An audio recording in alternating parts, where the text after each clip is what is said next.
Welcome to the Mischief? No. Welcome to the 5th. Welcome to Dungeons and Dragons 5th edition. I'm not going to make it today. So many welcomes per week. Yeah. Starting What out day is it great. again? I've exceeded my welcome quota. Welcome everybody to another episode of 5th edition Dungeons and Dragons. Tomb of Annihilation. I almost said Waterdeep. Will this be the episode that we all die, just like most other episodes? Wait and find out, because I have no idea. Oh, so let's do some quick, what do you call them? Where we talk to people and they tell you who you are. Yeah, this is going really well. I'm a little bit flustered, folks. Introductions, yes. Speaking of, we'll start with Nerevar. Yeah, that's me. And I will be playing as Tobias Salazar, a Spacial summoner who is commanding his idol on Arokh Ironscale. Indeed. And he also runs a Twitch channel. Check him out, NerevarDZN. On top of that, next to Nerevar, we have Kellisto. I'm Callisto, the Bear God Clan. I am a half-elf druid. And I believe right now I am actually a tiger. I think you are too. You are a tiger. Mm-hmm. Tiger Kellisto. Indeed. Does that make you a half druid, half tiger? Yeah, like half mare, half, what is it? Half And a man, half elf at the same time? pig. All right. And then next to Kellisto, we've got Lyssa, who will be without camera today. I am Valia, Bonesmasher. I am a Lizardfolk Barbarian, and I'm ready to eat some Lizardfolks and whoever else comes across out of that big old bay door there. Snake folks. Snake folks. No, You're a yeah, lizard You folk. can eat lizard folks if Snakes, you want. Scaly, slimy creatures are gonna Talk eat about them your all. alignment And if you're gonna Some go have camping. snakes for hands, some have snakes for dinner. Big difference. Yeah, we have Flippy over here who might just dance his way through everything. One can only hope. I don't know how he's made it this long with 6 hit points. He got knocked out several times. Yeah. Yes, yeah. All right, and then next to Lyssa is myself. I am Vallen. I will be playing Ulfgar, Holderheck, the Dwarven Bard Sorcerer, as well as I will be playing, at least for this episode, Aelia, who previous player character who is now an NPC that is a 5th level Grave Domain Cleric, 3rd level fighter, spear fighter, no less. And I will do what I can. I didn't have enough time to prep, so I will be just kind of half-heartedly trying to do that at the same time. But still better than me. We'll see. Anyway, yeah. So here we are. Let's do. And of course, most important on the bottom right there is Kashcah. Hi. Yeah, I'm Dungeon Master for Tomb of Annihilation. Super fun. Mm-hmm. All shall bow before her and die. So Hopefully not. hey, but then she could resurrect you. So let's do a quick recap of last episode. The group decided to ambush the bodyguard of Ras Na See, the leader of the Yuan Ti cult group, city, I don't know, down below here. But we ambushed the bodyguard at night while he was trying to get some nookie with his mistress, his forbidden mistress, no less. It was very Romeo and Juliet. Things did not go as well as we had hoped. He retained his greatsword and gave us great difficulty after that by nearly cutting us all down. Or at least a good chunk of some hit points were lost in this battle. And we eventually became victorious. But then we still had all of the Haramets to deal with. And Sakaluk decided to try and help and offered to take the great sword of the fallen bodyguard to keep them at bay and perhaps also to hold others. Meanwhile, while all this was going on, it was happening under a giant silence spell, which made it wonderful for all of our spellcasters to do nothing. But at least we stayed quiet and didn't attract a lot more attention than we were planning. So after that, though, we quickly went over to the portal here, this little flashy, glowy circle, and Tobias was able, with a little bit of intuition from his friends, get that portal working, and was thinking, I want to go to bed with Ras Na See, and ended up in this room here. And there's no Ras Na See and there's no bed, but I'm guessing it's probably the closest spot that we got. And it turns out that there's also a whole bunch of little dudes just walking around in there going, hey, Little dudes. we're here to make your life even more difficult than it already is. And so we're all like, oh crap. Oh crap, indeed. Yep. Hmm. Yep. So I put a room full of Malisons and Broodguard. Are there actually 3 Broodguard and 2 Malisons, Kashcah?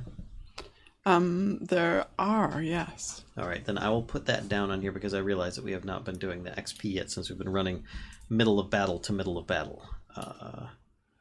Of 2 Malisons and 3 Broodguard. Take it away, Kashcah. Yeah, I mean, actually, let me think. So you bamf in, well, Bam.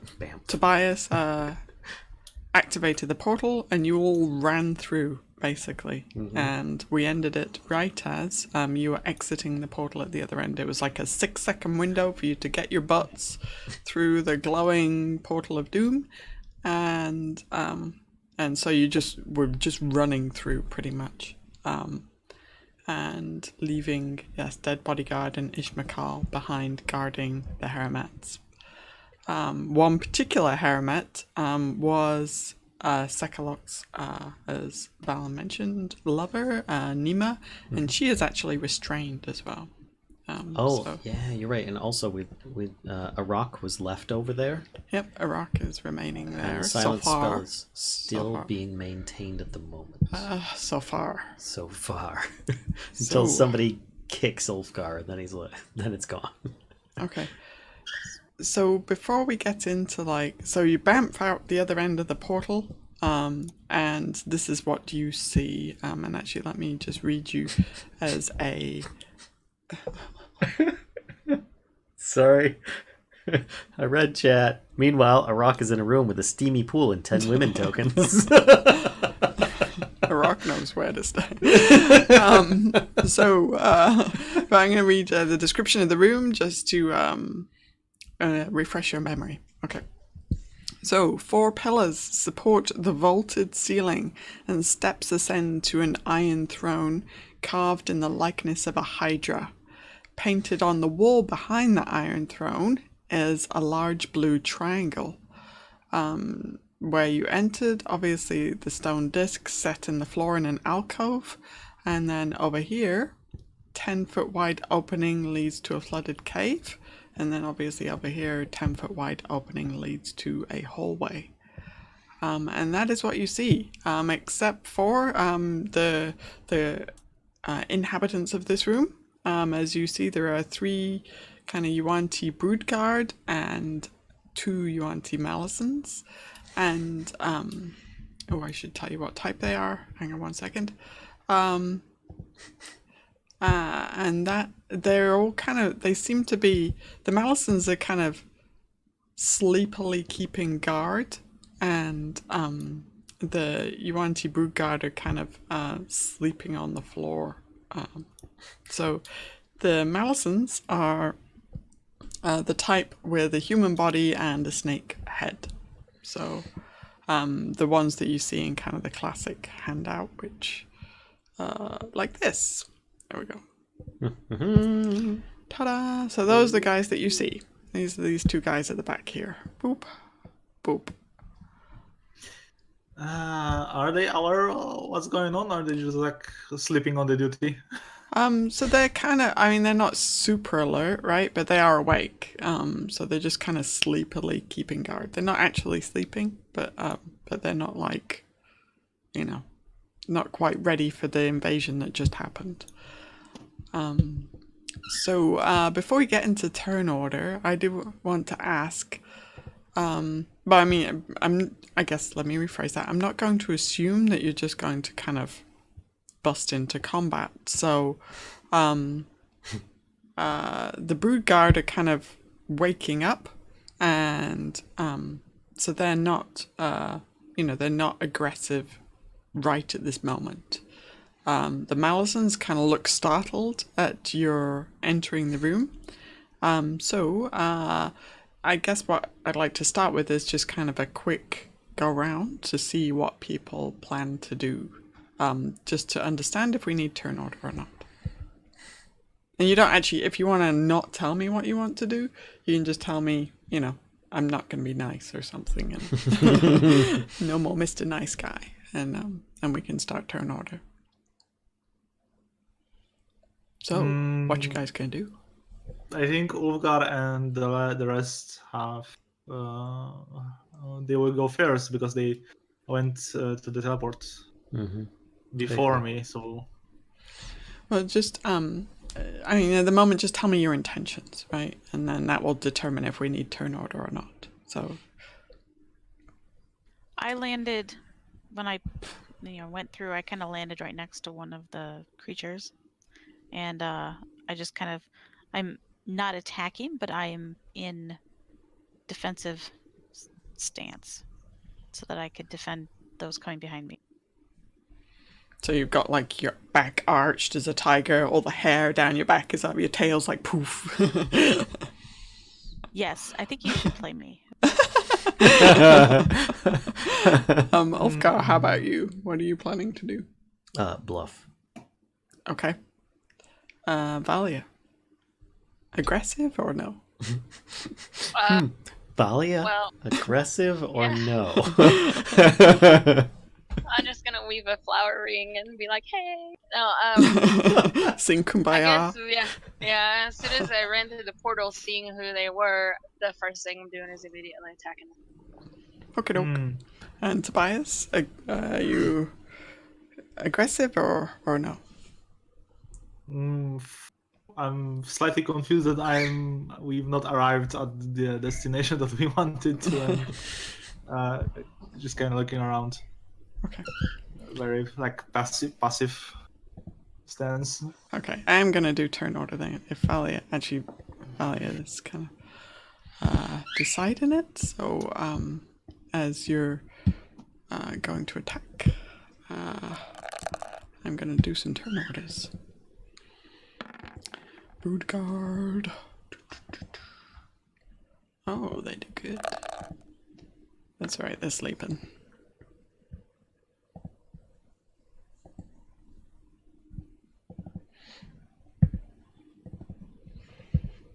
Yay, I got a double digit for turn order, yay. And do you want to put Arokh in here, or? Let's say when I will want to bring him to the battle. Okay. Then I will roll initiative. Okay, doke. Alright, so, let me sort this. We got everybody? I think so. Everybody I'm under control of. Yep. Alright, so, Ulfgar, Yo. you are up first. I am? You are. I am.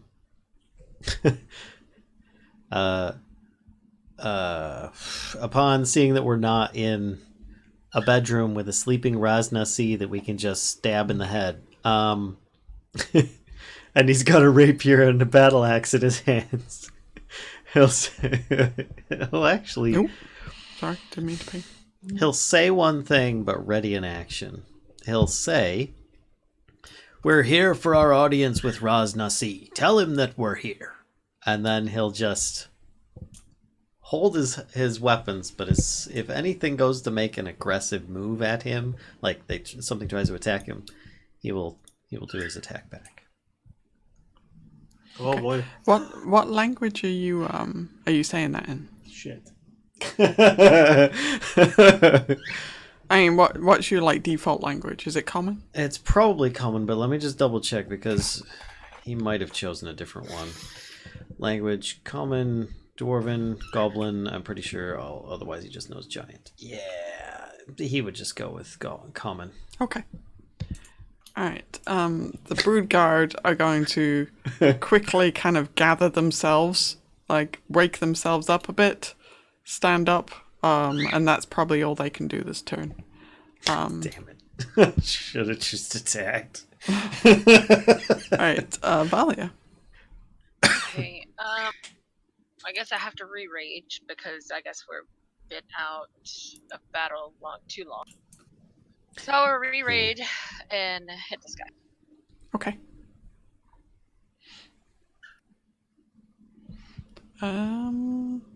Do it. Sorry about that. Neither one of them hit anyway, so. Yep. I guess it's just surprise. I'm like, oh crap, why? This isn't the bedroom. Because if I'm still very, very badly hurt, by the way. So. I healed you just as you went through the portal. Stop complaining. Yeah, not nearly enough. All right, Kellisto.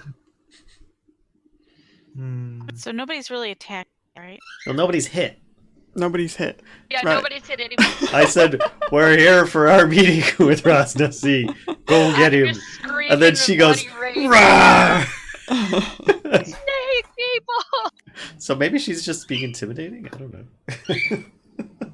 Well, I was thinking about pouncing. So if I move at least 20 feet straight toward a creature, so if I move 20 feet towards one of those creatures, I end up diagonally from him. Is that considered straight? They have to be like right in my line of straightness. No, it just means you're not going around any corners, so it doesn't matter like what direction the line is, as long as it doesn't like take a left or a right or whatever at some point. So Right, yep. so I'm going to move towards the creature, and then I'm going to hit with a claw attack on the same turn. That target must succeed on a DC 13th strength saving throw or be knocked prone. If the target is prone, the tiger can make one bite attack against it as a bonus action. So I'm going there. And knocking him over, or trying to. Okay. There's no big gong or bell in here, is there? Nope. Okay, good.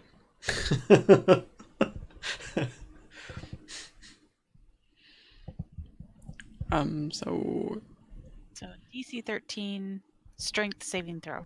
oh, okay. Strength. Oh, okay, so he's fine. Sorry. Wow. Unfortunate. He saw it coming. So then I guess I will just initiate attack. Okay. So it has on here bite and claw. Does that mean I do both, or just I have to pick one of these? Do you have multi-attack?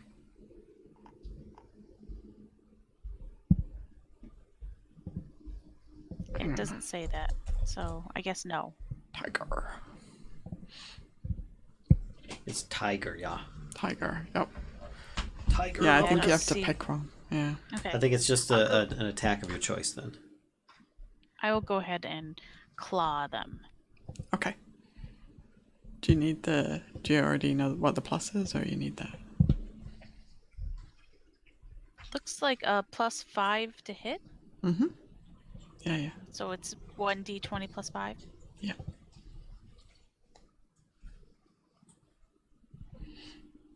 +5. Oh, sorry. That So 18. That does hit. Whoops. Sorry, didn't mean to bite. I was just trying to click in the thing. Okay, so then that does hit. So then you can roll your damage. Yeah, it's 8.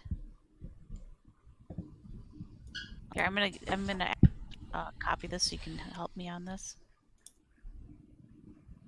Okay. So wait, was it a bite or a claw? I forget. Sorry, it was a claw. So it's 7, 1d8 plus 3. I don't know what that means. The 7. The 7 is taking the average, but it's 1d8 plus 3. So so you can do like the roll, like /R. Yeah. Sweet. 9. Higher than Okay, so he takes 9 damage. He is occupied now. He is a little occupied. Alright, Flippy.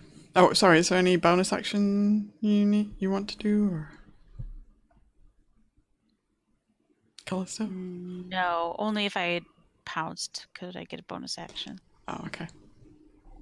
Alright, Flippy. He's just gonna go up peck at this guy. Okay. Nope, he's just like, they're staying. Alright. They have really big teeth! Yeah, that's all Flippy does. Okay. Alright. Aelia.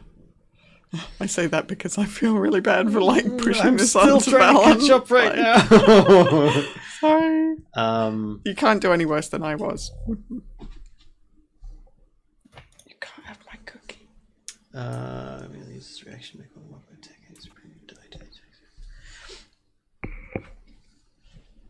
Okay.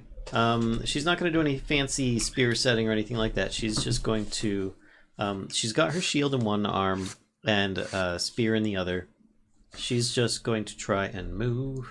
I don't think she's got reach with the spear, unless she sets it to do so. So therefore, she's just going to actually move forward and stab the guy in front of her with the spear, not the prayer book.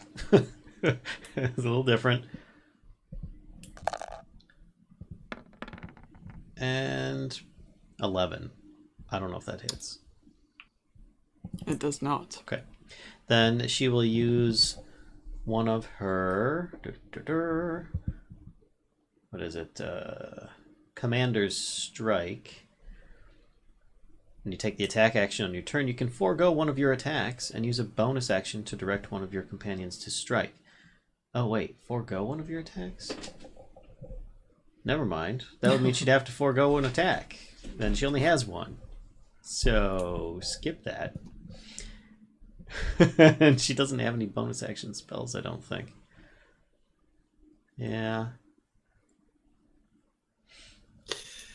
Oh no. Nope. So, yeah, that's the thing. I guess she could do... And she's got all those back as well. I don't like where it is going. Or what is going. Nobody's hitting. Well, except for Kellisto with a bite. She'll cast Healing Word as a bonus action on Valia. Shoot, that is not what I intended it to do. There we go. Now I can roll. 8 healing on Valia. Nice. There you go. Max healing from that. Yay. Okay. Cool That's stuff. it. Alright. So Yuanti that was pounced on, is even though whoa, don't pull my earphones out. He is going to hit back with his scimitar. Oh, you know, actually, I would think actually he might try and bite first while he's like, he wasn't exactly paying attention, so he's gonna bite first while he's trying to like draw his weapon. So, so he's gonna do a bite, and I think he misses. Cool. Oh, Oh yeah. wait, hang on, can only use his bite once. All right. So he does bite, but actually he does have multi-attack, so he does get a scimitar attack. So he bites while he's drawing his weapon, draws his weapon, swings, and misses with that as well. I jump out of the way. Spring? This guy though, what's this guy gonna do? He's gonna move up, I'm afraid. Of course. And he's gonna do the same thing. Does bite, and then he does a scimitar. Wow, these guys suck. Good. But my 'cause AC so do we. is 12. Does the bite hit? Bite does hit. Okay. Boo. Let me see, there's no DC. Okay. The scimitar does not hit. Yep, that one. So that's them. Okay. Tobias. Oh boy. Okay, so I'm kinda moving forward and I'm going to assist Aelia with slashing this one. Okay.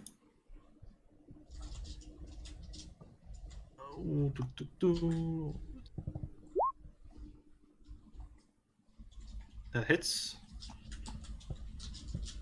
Nope, it does not.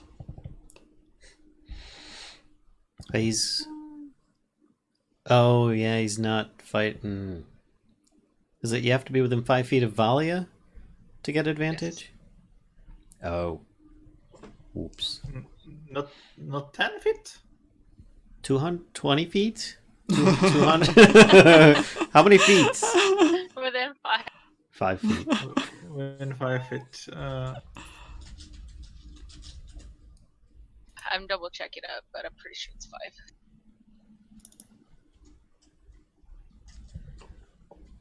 I think it was 10.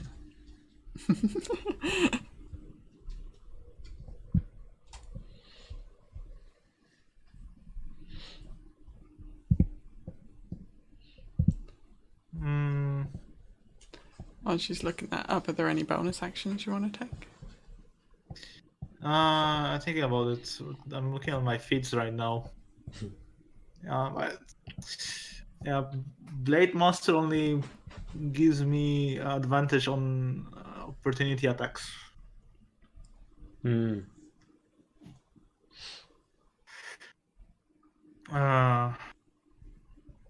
So I'm going to just assume. Sorry, go. I was thinking you were speaking to me. Okay.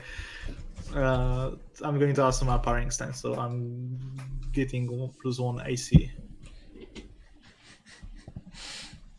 Until the next round. Okay. All right. But hang on. Did I add the +1 bonus? To this sword attack, or? Yeah, because Blade Master gives me +1 to attack roll. Oh, I don't know. Did you? I see 6 +2 +3. 6 was the roll. +2 attack, +3 +2. It's Dex. 3 is probably your proficiency, Yeah. and then 2 because it's a +2. So I don't think. Here, let me look. Hang on. Look at your sheet quick. I don't think I added it. Yep, 3 is your proficiency. I agree, you did not add it, so... I didn't know. I'm glad that I looked at that. Yep, because 14 is their AC, so... Okay, so let's... I'm not sure that it's not supposed to be Dex plus modifier. Or Dexterity modifier, or just like... I could just add 1. Well, actually, I mean, short swords finesse weapons? Yes. Oh, okay. Alright, then yeah, so that's good. So yeah, you just need to add in a +1 to that. So then that hits, then. So you want to roll the damage? Boink. Okay, thank you. And I'm going to assume the parrying stance. Okay. So I'm getting +1 to my AC until the next turn. Fantastic. Okie doke. Ulfgar. So, It's all gone to hell in a handbasket. Just fight is like immediately broken. yeah, pretty much. Have they attacked at all? Yes. Did I get my attack from the previous round? Oh, because you were holding your action. No, not yet. Would you mind if I did that? No, go ahead. And then took my turn? Sure.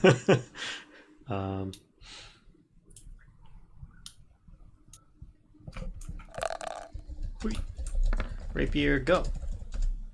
14? 14 does hit. Yay. Stab. And then the second attack. So you're hitting this guy, right? Yes. Okay. He's the only one within reach, so. Yeah, just check. 11 does not work. 11 does not even work. with advantage. Alright. And I don't know that, because it's holding an action, I can't do a bonus action during that time, but that's what I would have done. So, it is now time to go again. We're not even scratching these guys right now, are we?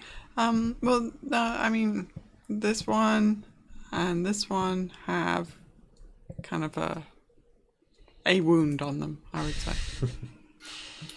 A wound. This one does as well, but I will trust you to use your best judgment about whether you would actually notice that from your distance in the situation. I'm just thinking, shoot. I'll move here. Thank you, Robin. And shoot, I was gonna get around to the other one.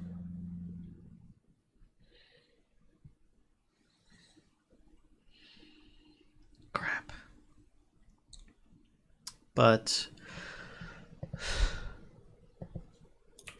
I guess I'm just gonna do a regular attack on the guy in front of me again. Doggone it.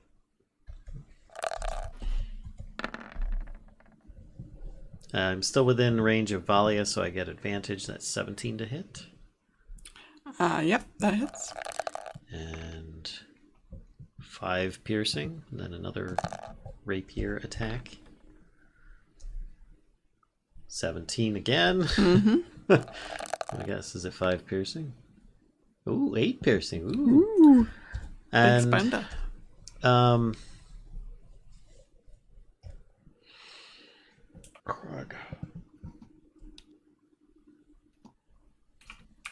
Crud. Ulfgar is going to use his horn. Doot doot. Magic flute. And he's going to give inspiration to Valia.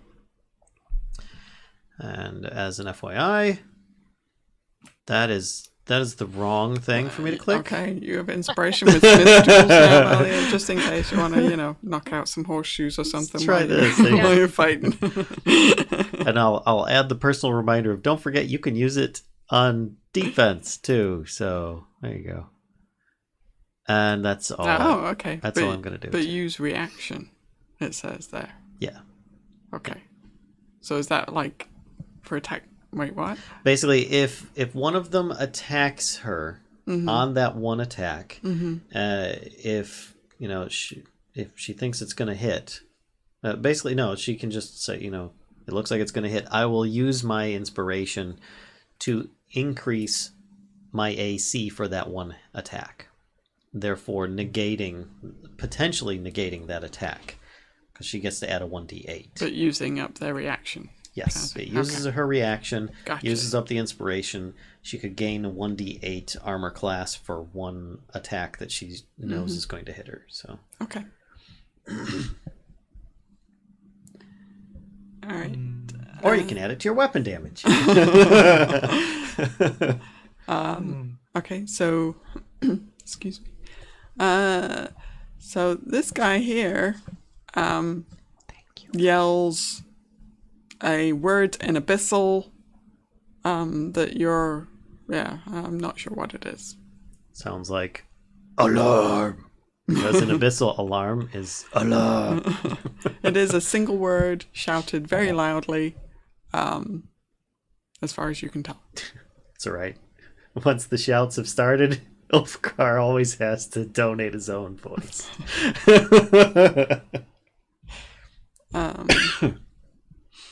And Eeny, miny, mo. Who do I want to? Let's do a little roll here. So, Kellisto, you're 1. Tobias is 2. Ulfgar is 3.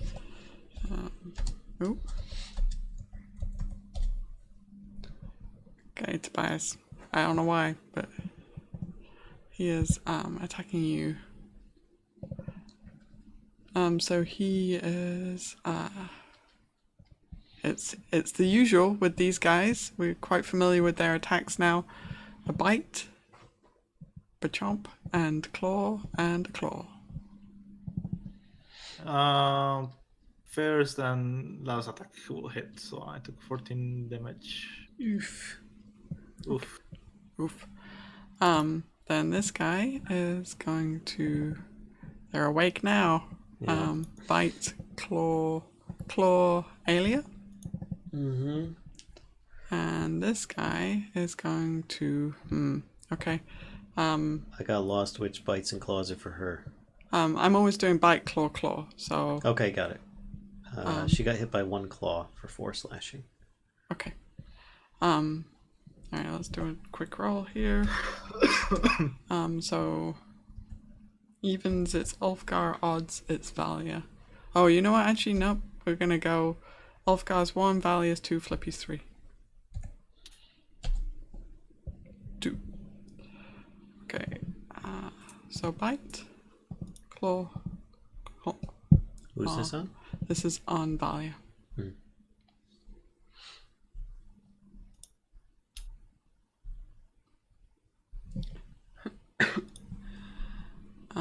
Okay. And Valia, it's your turn now. You could And kill yeah, him dead. it's advantage on creatures within 5 feet of me that are hostile to me. Okay. So that's how that works. Okay, I guess I'm just going to attack this guy again.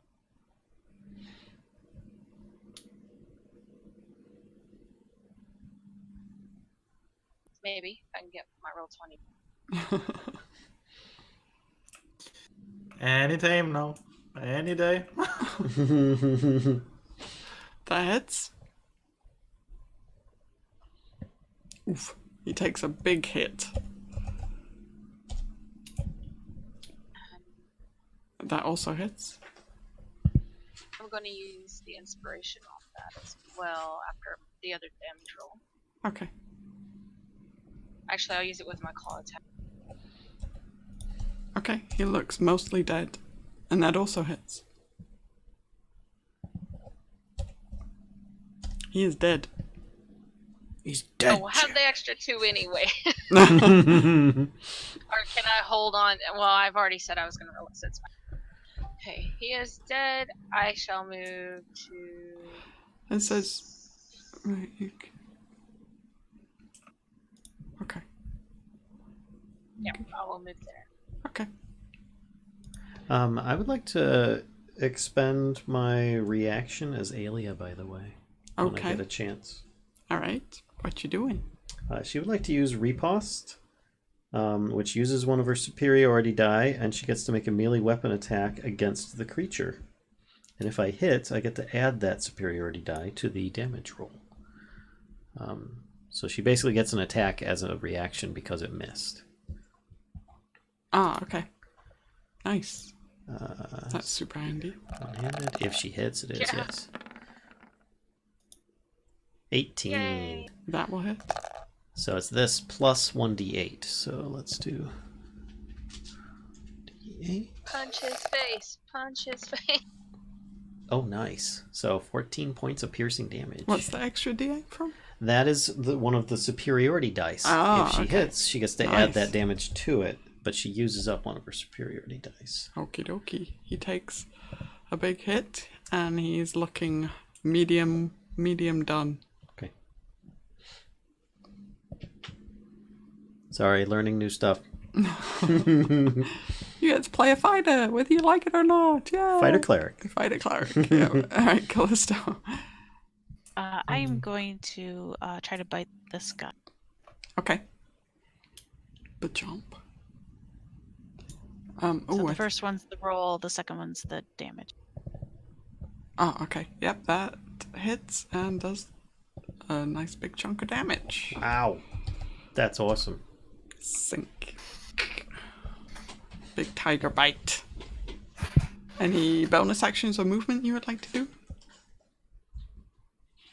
No, because if I move away, they can get an attack in, right? They can, yeah. Yeah, so I'll just stay where I'm at. Okay. Flippy. Flippy is gonna run over here and just kind of hang. That's about it. On the other side of the column. Okay. It's Aelia. All right. Fighters are pretty cool. They're the most common class. Let's see. Yeah, she's not gonna be able to get within range of Valia to get that benefit. So. Well, not on that guy.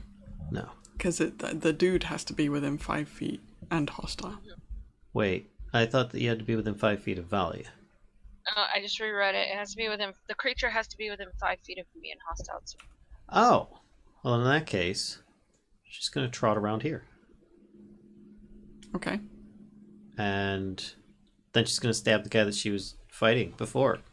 Oh no, then she's gonna stab this other guy, I guess. So I was going to say that makes no so she difference. can get the benefit. Yeah, I was like, What? I was confused. What are you doing, man? And what other? Did she have sweeping attack as well? No, she's got. She's so undecided. Might as well save those for reposts. Those have been pretty good so far. So she's just gonna do a straight up one-handed spear attack. Come on, at advantage. Big bucks, no whammies. 14, I think, is the AC. Yes, because you're trying to hit this guy. Yeah.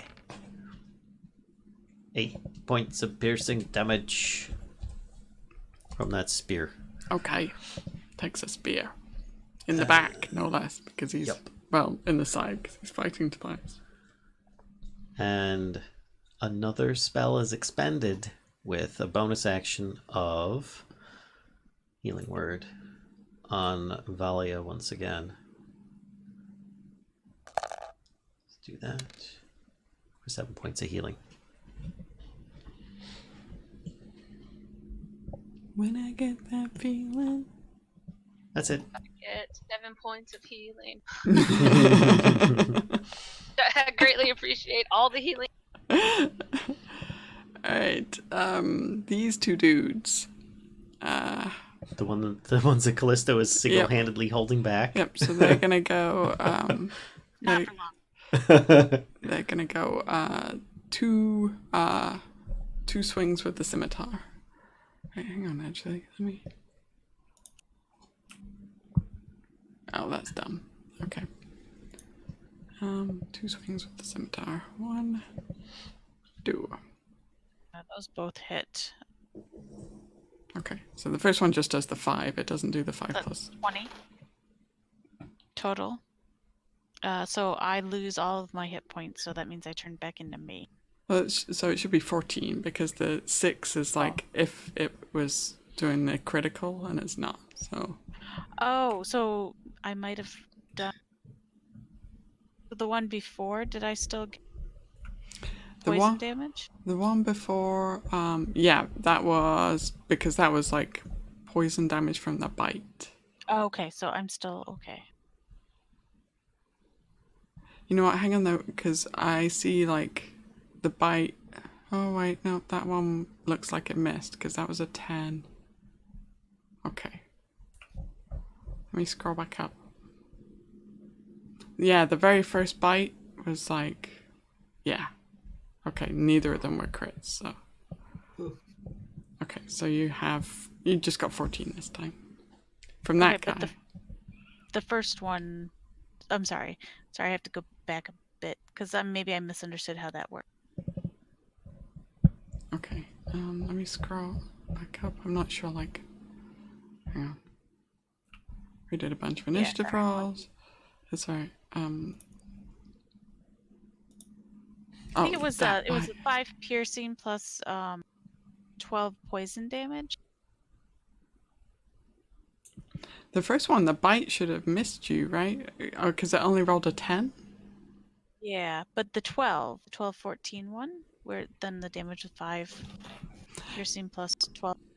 Yeah, that's correct. So when what it does is like whenever one of the numbers is in green, that means that it was like a natural 20, and then it will add in the critical, just the damage, the extra damage from being a natural 20. But in this case, because it doesn't get advantage on the rolls, that nat 20 is meaningless. Actually, I should probably just turn it off in their rolls because that would make it easier to understand. I learned how to do this when I was setting up for Humblewood, even. Okay, so 14 points of damage, but the other one was correct. Okay, just wanted to make sure. I guess I just always assumed I would get the plus. Gotcha. And that when they just talked about like plus poison, it was just being like, I don't know, descriptive for the sake of the game. Yeah, and poison has some other things around it, I think, doesn't it? But anyway, we can get into that. That's right. I'm still at 6, so I'm good. I'm still a tiger. Okay. For now. Okay, well, the other one's going to attack though. I'm Yeah. sorry.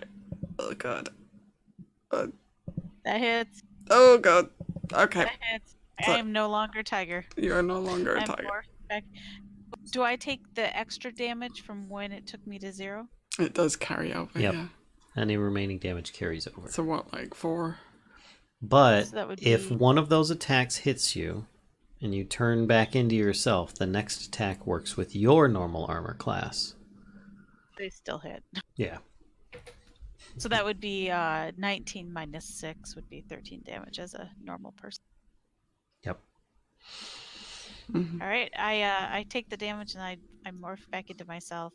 Hopefully surprising. Boo. Ow.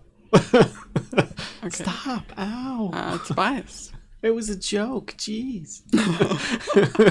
Just a little tiger bite. Just wanted to snuggle. Teeny tiny. Okay, I'm going to attack the one next to Aelia. And I'm going to initiate my green flame blade with this attack. Okay. Excuse me. So it'll be like on the 5 level cantrip. Because cantrips are leveling along with player, right? Say again? The level of cantrip is equal to player's level, right? Oh, I see what you're saying. I don't know. It depends if you've multi-classed, I guess. It could be like. No, he hasn't multiclassed though. Then yeah, it's if you haven't multi-classed, then it would be the level of the player. But I mean, if it might have extra abilities at higher levels, you know, depending on the cantrip. Not this. Green flame blade. Why cannot I just copy? Okay, I'm going to copy paste this.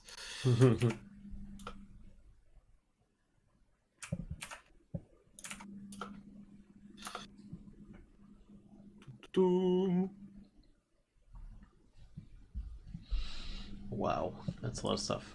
Holy moly. Okay. Oh, you're molding her. 5th Okay. level.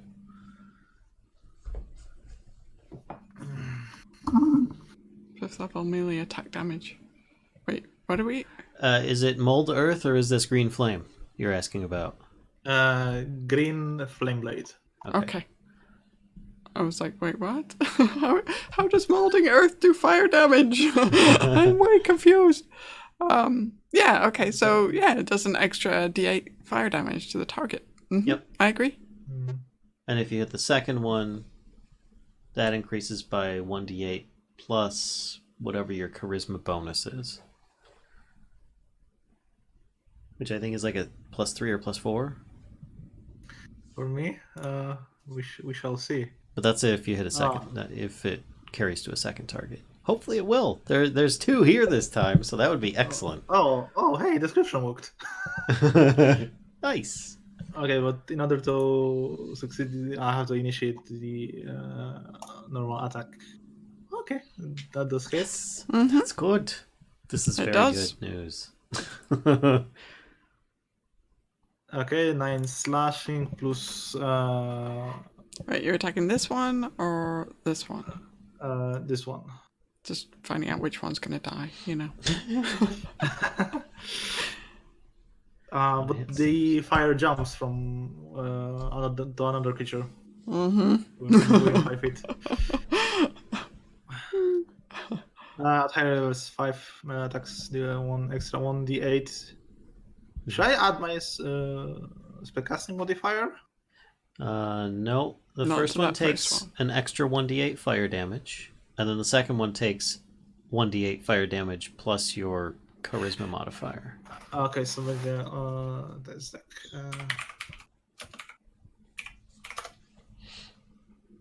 Okay, Okay. 4. Okay, And the Green second flame. one will be. still standing. Should I be rolling again? Yep. For the second for the one. damage? Yeah, for the damage, or Mhm. we just keeping this one? I think roll again. Uh, I would want to roll again. Come on, max damage. can I roll plus? Yep. Can I type this plus 3? Yep. There you go. Nice. Nice.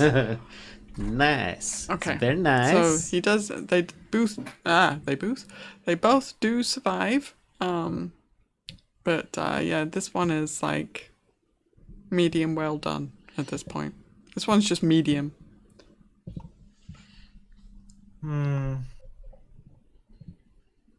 Okay. So that was your. Wait, is it a bonus action to like? Or no, it isn't. I don't think. Right? It's part of the attack to initiate it. Part of the action used.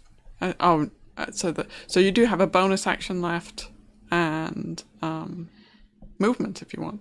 Although you are a little surrounded by folks. Excuse me. Step aside. You don't say that. Out of the way, Flippy. Okay, I'm going to last stab with the dagger. Oh yeah. Okay. Which one? This one still? Yeah, this one. Okay, that hits. The 6. Okay, he is just a little life left. He's quite well done at this point. Okay, the other will be just too simple.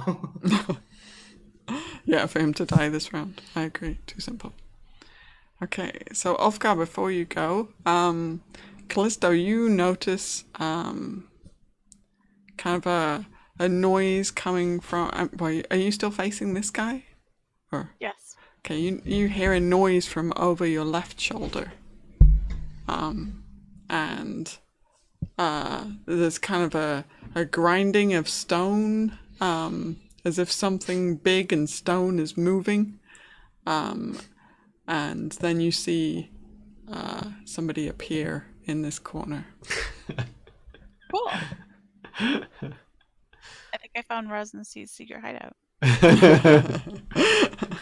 Think we know where the secret door is. I think he found his mistress. What's going on out here? I'm trying to get some stuff. And he says, he just kind of speaks freely in common. Says, "This is a bold move." He says, "But I'll give you this one chance to set your weapons aside." Ulfgar would say, "Call off your dogs." He says, "I have no need to do that." But I think that's about all 6 seconds can. So we continue with the turn order, and let me just insert. I'm gonna roll up. I'm gonna adjust it. Okay. So he's getting the same initiative as Tobias, basically. So he's You just going hear me like. go, oh right my after. god, that guy's ugly. And actually, I have a handout. I have a handout. Please. I have a handout. I got space go. for handouts here. Oh, I spelled that so badly. Why didn't you tell me I've been Oh. spelling this so horribly? So This- he I think is. we all have. He is. Yeah, as you can see, right. He is. A big, beautiful snake man. He is half. He's got the lower half as snake. For his Yuan-Ti trait. But he is also wearing bandages. He does have a big blue triangle on his forehead. Yeah. And he's also carrying a big old sword, too. He does have a big sword. Yep. Fudge! He has a big sword. Yeah.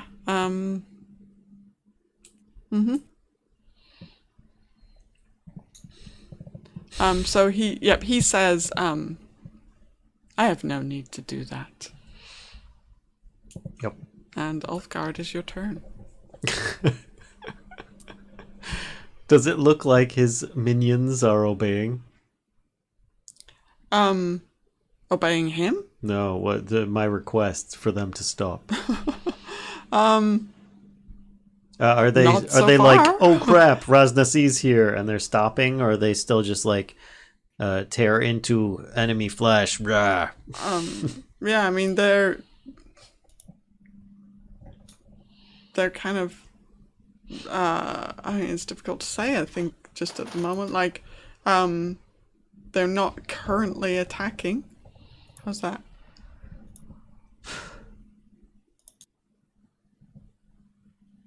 Fudge. They're kind of like they're well, here's what I'll say. The brood guard is standing there kind of sneering at you, like, you know, they've got their fangs all banged, their fangs all bared, Bang, like their bang. lips are all curled back, eyes are narrowed, and they're kind of hissing at you, like, and Kellisto, the Malisons are kind of like, if dudes with snake heads could smile, they are doing it. They've got this kind of, it's full of malice. Like their smile is not, it's a cruel smile. It's full of kind of malice and mockery. Man, what I would give to be able to send a telekinetic or telepathic message to the entire party right now. That would be amazing. But you can't. But I can't. No. Sauce. Mm-hmm. Yeah. Okay, So he had That's- said. Did he tell us to put our weapons aside? He didn't tell us to drop our weapons. Well, you heard what he said, right? Mm-hmm. It's up to you how you interpret that.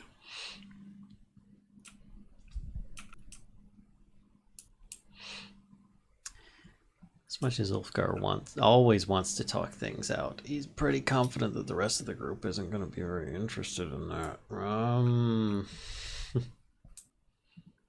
Jeez, oh Pete's. I know I only have 6 seconds to figure this out, but I'm trying to figure out what he would do in this case. I understand. Like, well, I mean, your action is 6 seconds, right? But I mean, you can take some time to think about your action if you want, especially because this is kind of somewhat big pivotal moment. It's a big moment. Yeah.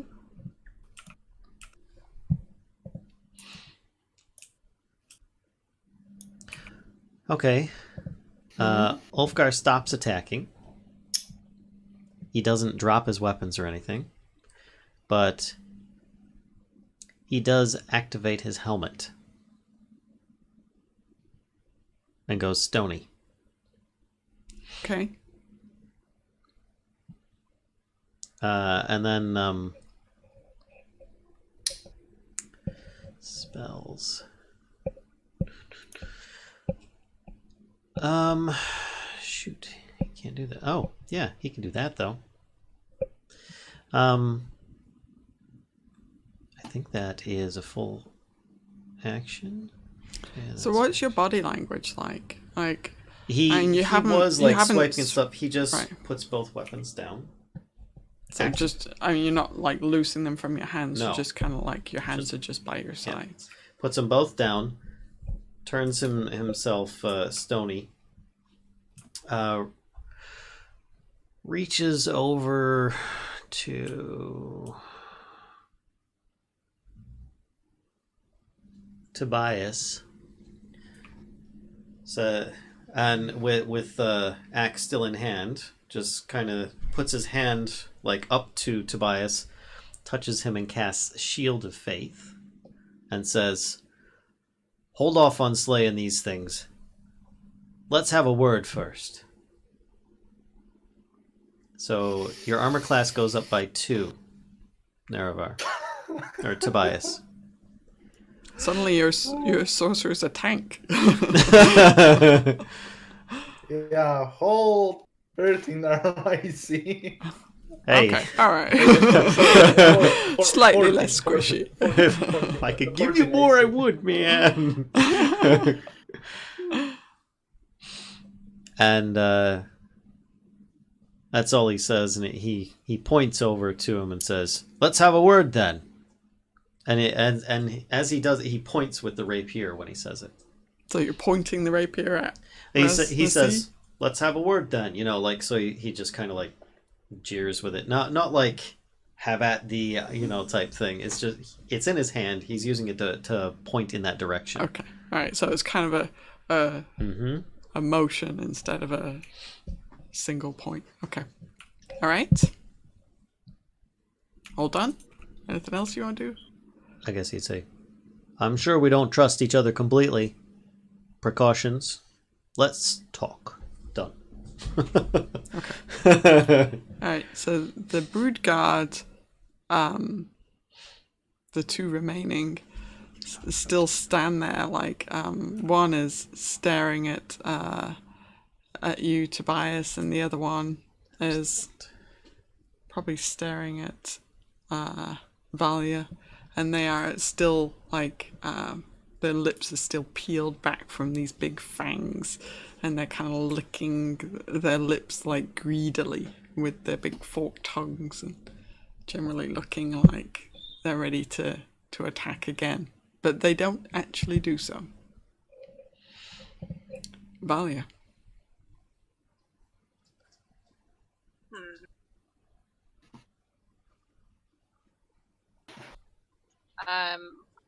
I just hold my warhammer and I just look at that guy next to me, and then I look at the other one. I was like, I didn't think y'all could get any uglier, but man. Says I kind of whisper back to Ulfgar. I'm like, well, I see why he wants to raise the dead. It makes him look better. He obviously has issues too. I guess I will hold my action, and if he gets a bit too close, I will attack him. Or if the guy next to me decides to attack, I'll attack. Okay. Right. Kellisto? Since nobody's moving, is it? Well, if I move away, that's still disengaging, right? Can I disengage and move away? Yes, you can. I think I will do that, and now move back towards Vallen. Okay. Yay! I was worried while you were way over there. Alright, Flippy? Flippy charges in. Yeah. Flippy charges Ras Na See. Leroy Jack. Yeah, pretty much. Flippy is gonna look, and he's just gonna hide behind Nerevar. Be like, nope. Okay. He's like peering out occasionally. What's going on? Aelia. Alright, so Aelia's gonna do a little something. Oh boy. And I'm trying to go with Aelia's character a bit. Okay. What's her Eyes of the Grave? Occasionally sense the presence of the undead. Yeah, she would use Eyes of the Grave. Okie dokie. That tells her if there's any undead in the area that she can see. But it doesn't tell. Does it tell her location or distance or Hold anything on. like that? Let me go back to the spells. Oh, this Eyes of the Dead, Eyes of the Grave, not the dead. I can just put it here. Yeah, thanks. Distances. You have the ability to sense who exists. Okay, as an action, you can till the end of that turn. Okay. You know the location of any undead within 60 feet of you. that isn't behind total cover and isn't protected by magical divination. Okay. Yes, she gets 4 pings. La la la la. Where's the thing? 4 pings in this direction. Like within the same room? Yeah, like behind the throne. Does that have a verbal component? It's a class feature. She just senses the presence. I mean, that's all Okay. I've got on that one. All right. It's not actually a spell. It's just something she can do, I guess. So she's just kind of.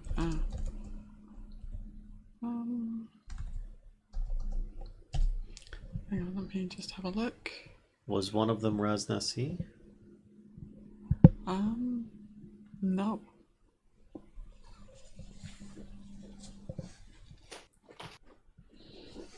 Oh my gosh, hang on one second. This wriggle on my lap. Hello, Wriggler. La la la la. Yeah, okay, that's fine. So yes, you get a ping from that direction, and it's not Ras Na See. You get 4 pings from that Okay, direction. so he is not undead.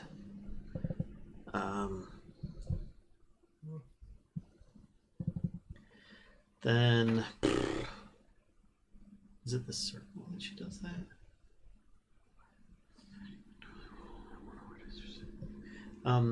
What is that thing where she calls on her Oh, Wayne or Woe? no, where she calls on her ancestors to do a circle. Spirit Guardians. I don't find it on her list of things. Really? It's a spell. Oh. Okay. Oh. My bad. There it is. All right. So she'll say out loud, "I see what you're hiding, necromancer, and if those undead come anywhere near the party, she will cast Spirit Guardians." Right, this is what she's saying. Yes. Oh, she says that she's going to cast Spirit Guardians? No, Or? I'm saying what She her just- action is. Okay, going so to be she says, I see what you're hiding back there. Yep. Okay. I see what you're hiding, necromancer. And as she kind of like points her spear off at him when she says it. Okay. And then she, as a, holding her action for that. And that's it. Okay. Alright, so this dude is going to step up here. Mm-hmm. And they are going to hold their action. Maybe. Or maybe they did something. Shouldn't have said that stuff out loud. They're both Ignore like... that I said that. Tobias.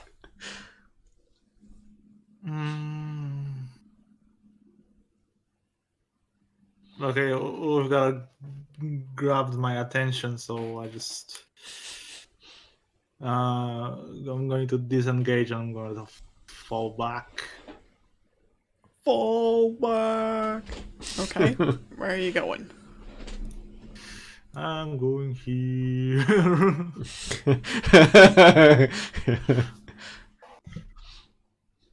Meanwhile, Arokh is in the harem. Da, da, da. Da, da, da, da. They're feeding him grapes. He's having wine. Actually, he's more like, you want tea? It's like a bloodbath in the harem. So you use your action to disengage. Okay, so anything else or?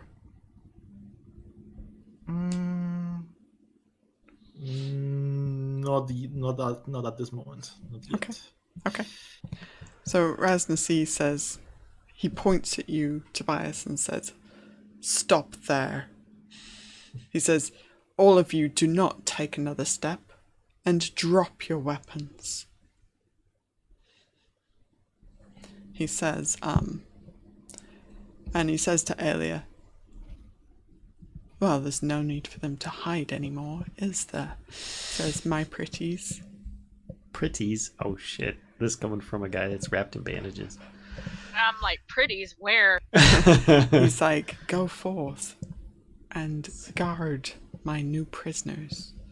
And out shambling from behind the throne come 4 ghouls, all with blue triangles on their heads. Great.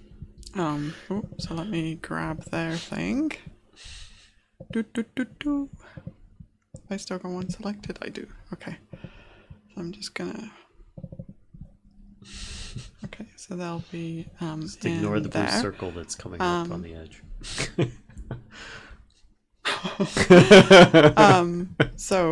They... Oh, let me look at their speed. 30 feet. Okay, so they position themselves Did they just walk through the wall? here Where did they come from? and here. It describes them as hidden behind the throne. Okay. Thank you. Didn't get quite close enough yet to see. So we're just like, they just walk through the wall? Just a little Just like pile of... point. Y'all have a little something, right here, point at my forehead. It's like there's a chair and then something. Ghouls! Surprise! Okay, yeah, you can make it over there. Right, and then this dude is gonna position himself. Actually, probably kind of like there. Yeah, I'm sorry. I know that Aelia would not. She would cast the spell as they got close. She'd just be like, Spirit Guardians protect. And also attack. Sorry, Tobias. They popped out of a giant cake. Right. Cake ghouls. That was a They cake got like behind the frosting. throne? Come Got a on. little frosting in there, more of death. It's like cake of undead. So wait, so you... Let me look at Spirit Guardians. Can you pop up Spirit Guardians, please? Yes, let me open her page. Spirit Guardians. Happy birthday, They tripped her spell, Mr. tripwire. Ulfgar. It is Happy level 3. birthday. I don't know. I clicked on it and it's asking me to roll, but sorry. I mean, shit. So I'm just gonna double check. Are you sure? I don't want to. But I'm role playing Valia and her You're hatred of role-playing undead. Aelia. Aelia, excuse me. and her hatred of the undead and inability to have them living.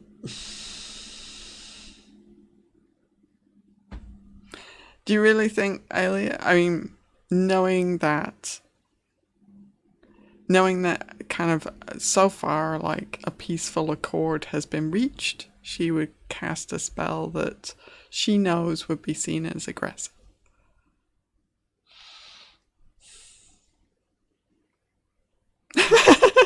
I think she would try casting Calm Emotions or something. Instead. Oh, yeah, maybe.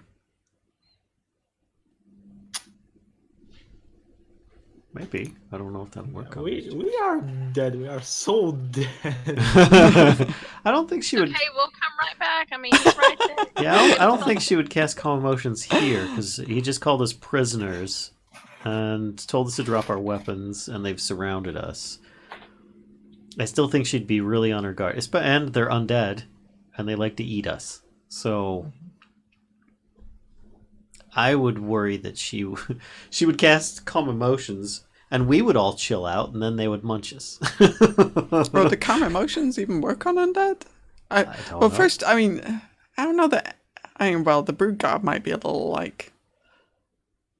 Well, I don't anyway. think it'd work on the undead. They're not considered creatures. Humanoid. Well, I mean, the ghouls aren't particularly like. Yeah, which undead are not considered humanoids. They're perhaps humanoid in size, but yeah. All right. So what you doing? She'll hold off until they make any kind of offensive move, I Okay. guess. All right. What about Ulfgar? What is Ulfgar doing? Near pressure, Val. Near pressure. Ulfgar would say, Tobias, step away from them. And then Chatter says, cut them down. Ulfgar says, you may have tricks up your sleeve, but don't think we don't have some up ours. Now, we're not dropping our weapons. We'll have a nice discussion as is, thank you very much. He says, you'll drop your weapons or you'll die. Oh, here, let me do that again. You'll drop your weapons or you'll die. Is that better? Ulfgar says, well then, I guess you'll never gain access to the puzzle cubes. He says, I'll pick them off your corpse. I know that you have them. Not all of them. He says, who do you think has the rest? Well, we didn't And he's exactly... standing there like... We only brought a couple down with us. The rest are hidden. He says, dwarf... Well, wait, are we breaking combat and we're having a chat? I don't know. You tell me. Well, let's put turn order on hold for a minute Okay. while this plays out a Please bit. hold caller. If anybody's got held actions, obviously you can keep holding them until the shizzle whizzle hits the fan, if it ever does. Ready to decapitate.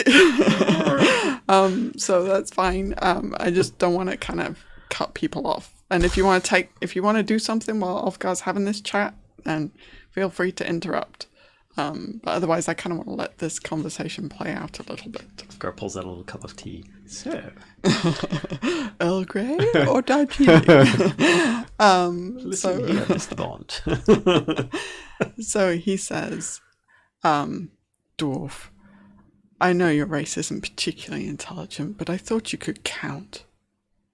He says, I know exactly how many you have, Ulfgar and is I bluffing. have the rest. Ulfgar is bluffing, in case you didn't know. Okay, then you need to roll something for that. Alright, hold on a second. I'll go back to my main page. Deception. Deception, thank you very much. Something he's decent at, but Although, not trained. Ras Na See just thinks that you kind of can't count or something. So you're trying to deceive him into thinking that there are more cubes than... No, that we didn't bring all the cubes with us. Oh, so, okay. That's what he said.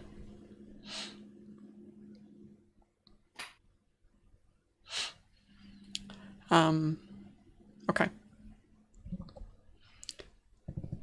I don't think we can't pick your corpse for the last one too. Yeah. Let me just stutter over that 3 you more look times. Like you're, pretty much a corpse as it is.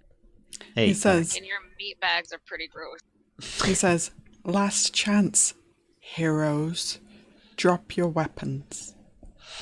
I have a question. What are you doing with these cubes anyway?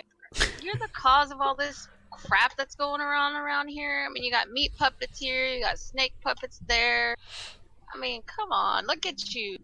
He says, you don't even know what you're playing with. I mean, He snake says, that's falling "Do you apart, know-" It looks like he's trying to save himself. He says, do you know what's in the tomb? He Yes. says, you don't even know what's down there. Doesn't mean we won't get to it first. Well, I mean, you can always give us a nice tour of this facility, and I just kind of roll my eyes. Ulfgar would like to try and subtly cast a spell without being seen. Make a... Well, does it require verbal and semantic? Or what does it require? And then make a stealth roll. Good question. Verbal, semantic, and material. Okay. Make a stealth roll. Or wait, is While sleight of she's hand still a talking. thing, or is it just stealth now? I forget. For I can what? never remember. You can do sleight of hand if you want. Yep, sleight of hand, please. Okay. Because you're trying to...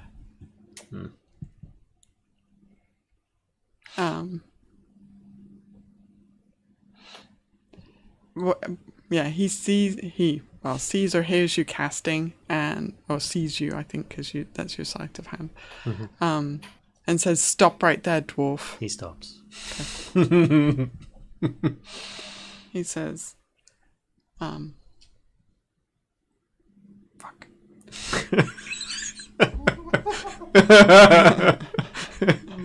That was really close to Ulfgar. Probably hear him say that under his beard. He says, fuck. Yes, he does say fuck. He says, take their weapons. He motions to, like, the Malisons and the ghouls. He's kind of like, take their weapons. He said, Ulfgar says, "Wait, one last thing. Valia? What's the biggest thing you remember seeing?" A giant T-Rex. You got it. Eating everything. And Okay. he cast polymorph on her. Alright, so as you do that, Ras Na See also had a action held. Yeah. So you cast polymorph on Valia. Valia, are you going to resist? No, because I'm like, he catches me off guard. I'm like, a giant T-Rex eating everything? I'm just like, why are you asking me? Rawr, rawr, rawr. Oh, God. Alright, let's bust out the T-Rex token for Valia. You knew this was going to happen, right? I Yeah. gotta remember. Still have it written down from last time. That's kinda 136 HP. Great. Maybe. We'll see. Oh, you know what? Actually, no, that wasn't his held action. Hmm. Oh, wait, hang on, no. One moment. Does everybody get their held actions? One moment. Because I think Tobias had an held action to disengage and move away from all the ghouls. Hang on one sec. They're probably very smelly. Hmm. And if you lick your thumb, Tobias, and wipe his forehead off, that thing on his forehead off, he'll be.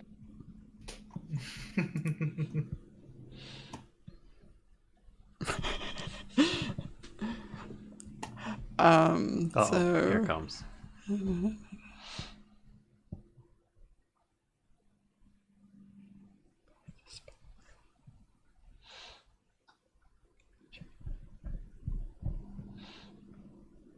one second. Whoa. So- Oh, I clicked page up. Okay. Whew. I'm like, what happened? The screen went blank. Okay. So while she's looking that up, I was originally going to try casting Major Image and have his bodyguard walk down the hallway and say that we had plans for him instead and have him act like he was on our side. But yeah, that didn't pan out. Sorry, I don't know about you. I'm not really one for dropping all of our weapons in the face of a whole bunch of ghouls and people that like to eat us. So, yeah. Okay, your spell is, what's the word I'm looking for? Countered. Yep. Yeah, it wasn't an instant counter at least. Had to roll for it. Well, it's 4th level, right? So, Yeah. Yeah, because 3rd level and lower, it automatically works, Yep. doesn't it? Yep. Yeah.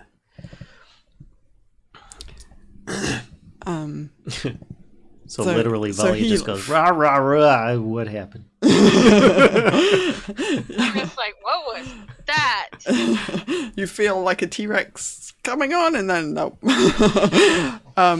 So he just kind of like waves his hand while glaring at Ulfgar, and counterspell happens, and and he says that was a mistake. And then he casts something completely different. This is terrible. This is terrible. This is terrible. I whisper back to Ulfgar, I was like, I'm not exactly in a great health to be fighting a lot of these. Just have Yeah. fun. Remember, this guy can kill with a touch, so yeah. Don't let him touch you. It's like bad tag. Or a laser, but oh, or with a fireball. So he casts Fireball. Well, I remember getting crisped by a fireball way in the beginning. It's been nice knowing you, folks. Oh. So he's gonna it's half center it kind of like back here. Oh boy. Yeah, I mean he doesn't give a shit that his ghouls are gonna get How's that crisped on. fire resistance working out for everybody? Okay, so Bye, Flippy. dexterity saves, I'm afraid. Oh, Flippy. No, Flippy. No. So I need, basically everybody to make a dex save, even the brute guard and the. Okay, so the DC is 15. If Don't forget, Yeah. a certain somebody, Yeah, I made it. at least Okay, one that's- person. Flippy, Oh, to never flip mind. it- Flippy people made- saves. Are you kidding me? I All do right. not. winner Flippy for dinner. Oh no!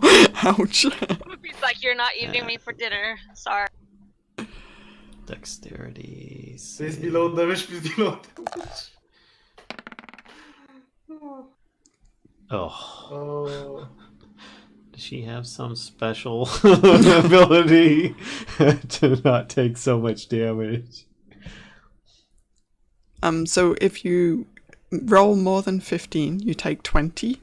If you don't, you take the full 40.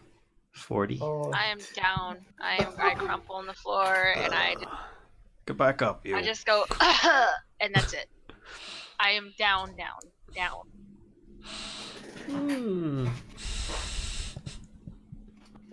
Okay. I don't know how you work yours, but it went well past my hit points, so I don't know if I need to make you a death saving throw. Yeah. Once you get to 0, you just Yeah, I had 29, so yeah. There's my death save. Oofed. All right. Let's start back up in turn order. Hang on. We'll keep that one as your first one.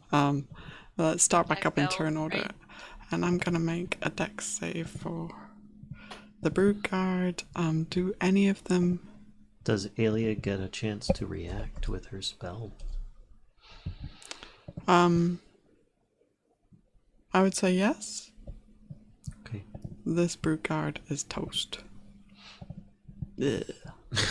Yeah, that's right. Did that 12 fail or pass? Wait, hang on. The 12 is a success. Right? I don't remember. That's why For I'm what? like, Yeah. 12 is a Oh, success. 12, on yeah, and 10 or above is a success. 10 or above. Oh. Okay, cool. The ghouls. can mark This it is on my sheet. ridiculous. The ghouls are so crispy, but they're still somehow standing. They are so crispy. So glad I'm not alive to smell that, or unconscious.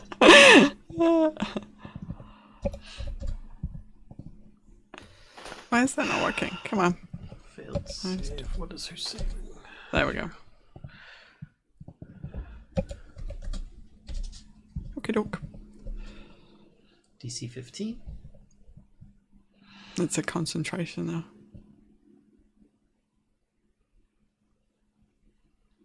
Well, they still would have been hit by it initially, regardless of if she loses it or not.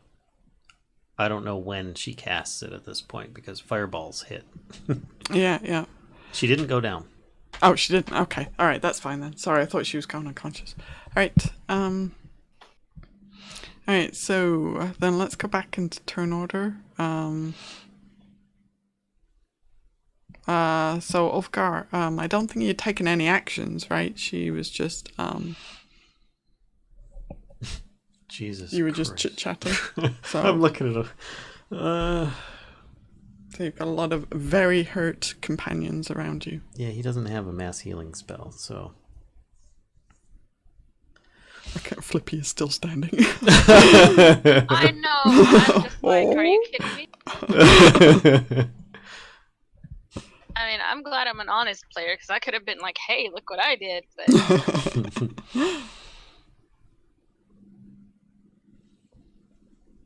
freaking Flippy. He's gonna outlive us all. You know this, right? And then we're gonna have an undead Flippy. Oh no! Zombie Flippy. Yeah. I taught you everything you know. So All what right. you doing? I don't know how to get out of this. There is one easy way. What, surrender? Yeah.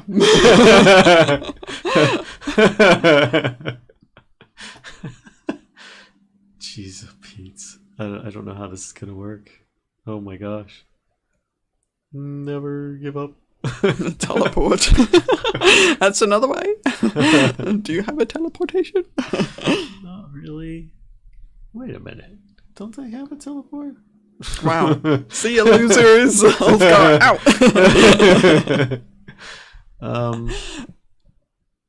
Oh shoot. Why haven't I been wearing the frickin' dragon scale cloak on my arm or something like that? Jesus. Okay, that would have come in handy just then. Yeah. At best I can offer him some perfume. Would you like some perfume? Are you like, I've got this one, or on this side I've got trench coat salesman.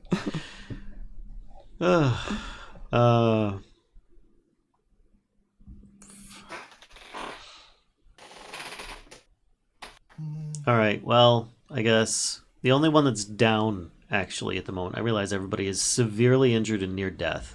The only one that's down at the moment is Valia, yes? Yes. Okay. Ulfgar casts Healing Word on her. So let me actually click on that. Can I do that? There we go.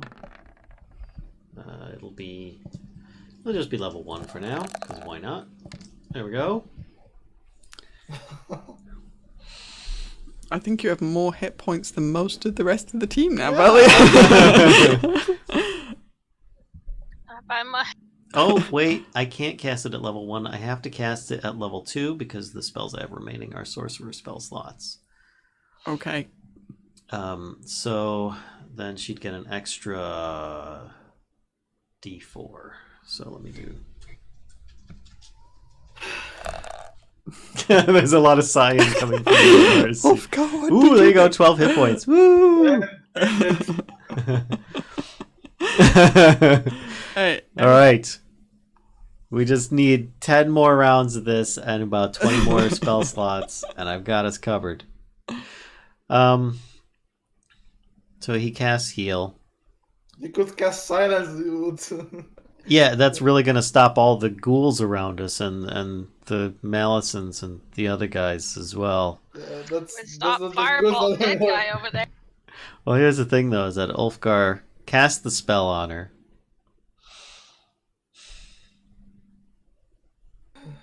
And then drops both of his weapons. And says, I was just joking. You didn't need to get so rude. I was just joking. Just I wasn't really going to polymorph into a T-Rex. Wasn't really gonna turn It was my a fake teammates into spell. T-Rex. Come on, it's a fake spell. He says, yeah, so is my fireball. Just a joke. Alright, this brood guard kind of disengages and I need to make a... and staggers off a little bit. Okay, so the zone of silence in the harem is gone. Oh shit, well it doesn't matter anyway. You can hear faint like yelling in the background. Some really angry aunties. Quickly silenced for some strange reason. Alright, Valia. You're down Oh, and you're boy. up. T-Rex, I was you like, know. I know. I'm like, what is going on? So 12 seconds was the craziest 12 seconds ever. Almost a T-Rex, almost Yeah, dead. I'm like, I don't even know what to do right now. Ulfgar said, I think at this I point- surrender. or we surrender. I guess he said I surrender, but... And you heard clang clang as he dropped both of his weapons. I just put my warhammer on my back and I'm just dropped to one knee because I'm like severely injured and I'm like, I know when to pick my fights. I really want to kill these guys. I'm just like, dang. That's all. That's it. I just put my warhammer on my back, on my its holder, and trying to like figure out what just happened to me. And that's it. Okay. Ulfgar shouted you awake is what happened. Nice. So ready with the cure wounds. Get back up. Okay. All right. Well, let's do it this way. Is anybody going to not surrender? Flippy. No, I mean, if Ulfgar surrendered and Valia was down, pretty much think this is the end.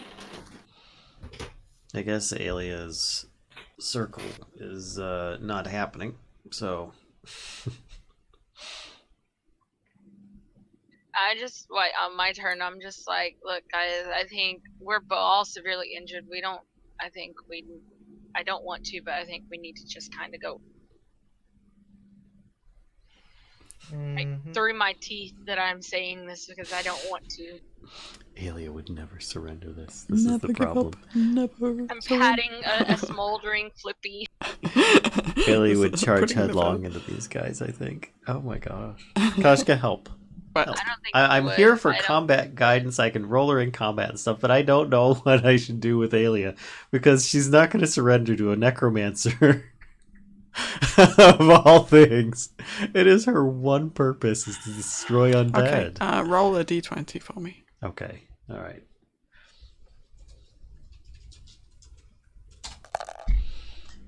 Hoi. Okay, odd she's gonna do a thing, even she's not.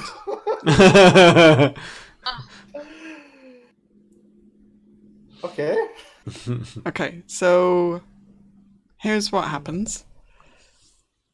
So Aelia kind of stands there in disbelief as Ulfgar drops his weapons, and kind of her jaw like drops open as Valia also kind of like put your warhammer on your back. She just kind of stands there in complete shock, like, what is happening, you know? And she says that out loud when she sees kind of Kellisto and Tobias do the same thing. She says, what is happening? And she starts like shaking her head in disbelief, and she kind of looks down at her spear and looks at the rest of you guys and says, I have to do this. And I just shake my head and I said, best of luck. I am far too injured and I know when to pick my fights. You should, as your friend and your party mate, you should really pick your fight. That's all I can ask of you. I'm just trying to be like the best heartfelt that I can, which is, I'm like, if you're gonna do this, make sure you do it good.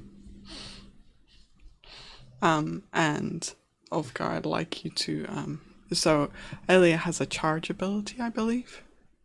Is this where she like charges up and the nuclear detonates? She's gonna charge Oh. Just explodes into pieces. she's just gonna charge Ras Na See. Yes, she does. If you move at least 20 feet straight toward a target, which she can, and then hit with a melee weapon attack on the same turn, roll the weapon's damage dice twice and add them together. Once you use this ability, you can't use it again until you finish a short or long rest.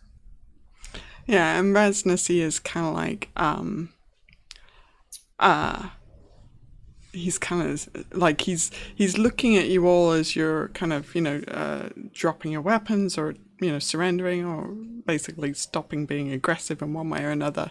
And he's kind of, he's looking quite seriously at you. And then he looks at Aelia and he sees her kind of looking down at the spear in her hand and saying, I have to do this. And he just kind of like gets this horrible smile on his face. And, it's like he knows what she's going to do, and he knows that that she's doing it by herself. So yeah.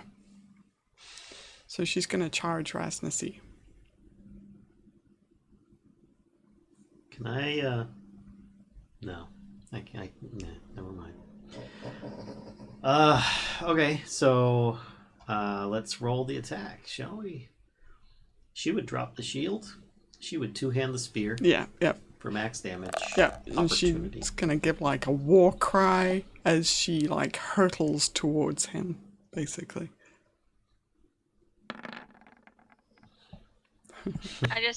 Flippy, close your eyes. And let's just roll the regular damage. Then she gets to roll the D10 again. She does hit him. 6. Wow, she rolled a 1 for damage. Plus, because of the charge, she gets an extra D10 on that. Hey! And then she'd action surge for another attack action. And let's see, what else would she do with this? She's going to do everything she possibly can at this point. Destroying undead wouldn't help. It was. There it is. Is he carrying? He's carrying a sword, isn't he? He is carrying a long sword. Ah. And he has it kind of like held down to the side when he sees her kind of look at the spear. He just like holds it in kind of to the side. So she does try to attack. With an action surge? Yep. Okay. Hold on a second. I think she's going to do a disarming attack if she hits. Two-handed. So her armor class has dropped a bit. Oh, wow, she hits again. Mm-hmm. Okay. And so she's going to do a disarming attack. Let's roll the damage. And then I add in an extra D8.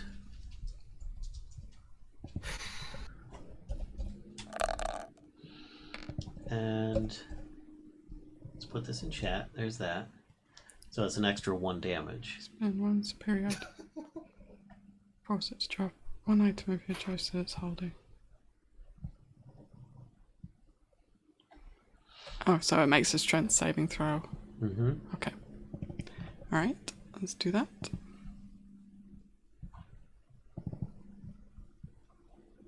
I'm kind of guessing that's...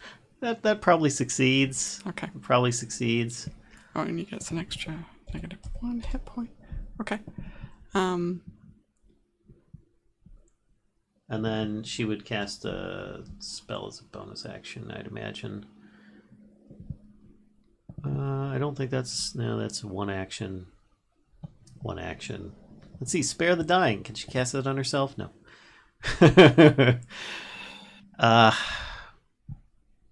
So she's like right in front of him at this point, right? Yeah. Okay. Yeah, sorry. I got nothing for bonus actions short of a healing spell. Okay. And that's it. Alright. So Ras Na See is going to immediately retort. And he takes his the long sword, grabs it with the other hand and just swings a massive swing towards Aelia. Yeah, that hits. And she's down. Okay, so you see Aelia, this war cry, runs up to Ras Na See and does some significant damage on him with two really good like punctures from the spear, and you can see he's kind of bleeding a little bit from there. But then he kind of like pulls a lip back and just sweeps the blade across, and you can see actually as it slashes through her, there's this burst of flame as well. And Aelia collapses to the floor.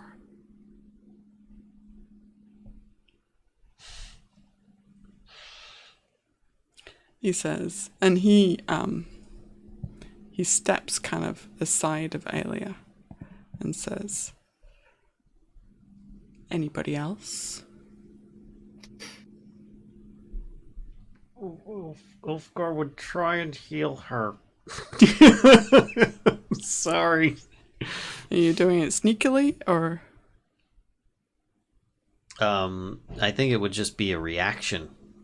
Like, he just doesn't think about it, just sees someone go down, must heal them. Then he points at you and says, Says, I'm not about to let her die. You can put her in restraints. Just let me... And he'll cast anyway. Okay. He motions to the Malisons and says, secure this one. Do I get the spell off? Sure. Okay. Let's see what spell slots I have left.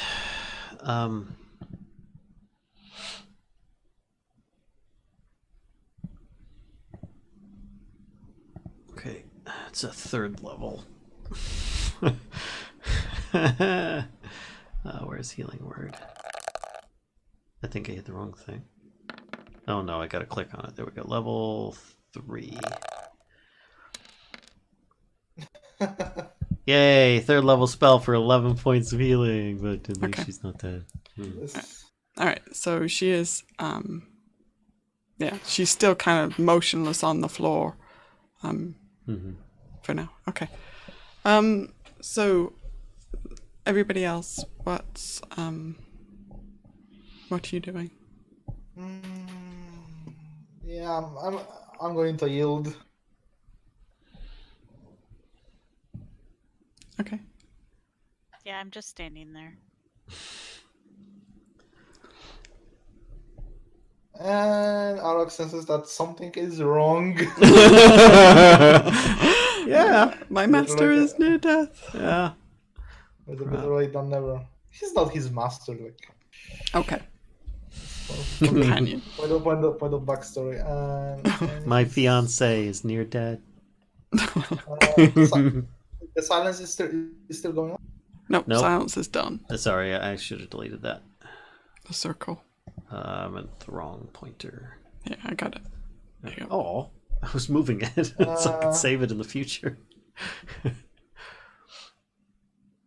Sorry. Arokh will try to hide There you go. under the cushions. Alright. It's your circle now. I can't do it. Oh, really? Yeah. Oh, sorry. Okay, I just delete then.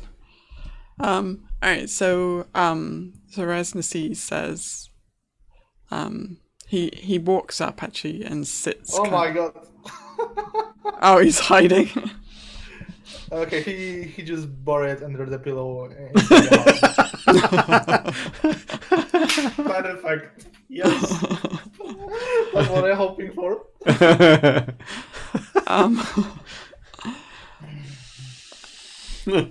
Gosh. Alright. So Ras Na See walks up and sits on his throne. Of course he does. And this Malison's gonna come stand over here. Have a butt to sit. And he says, I've been watching you for some time. He says, while you are my prisoners, you are also useful to me. He says, perhaps we can come to some arrangement. Mm-hmm.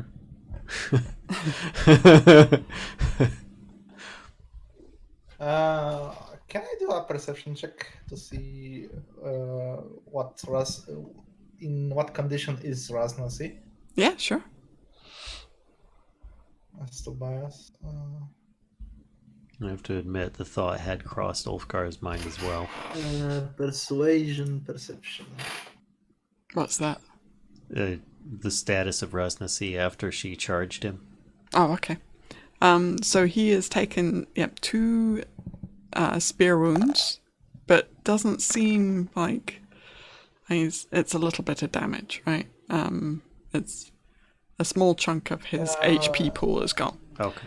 But I'm more interested about his bandages. okay, yeah, his bandages do seem to be covering some kind of like the bits of flesh that are kind of peeking out from under the bandages look rotten and kind of like they have boils or something, or there's definitely something going on under there. Mm-hmm. I'm going to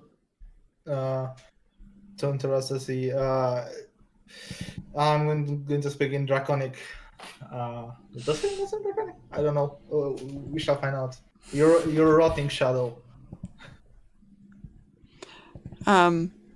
He says,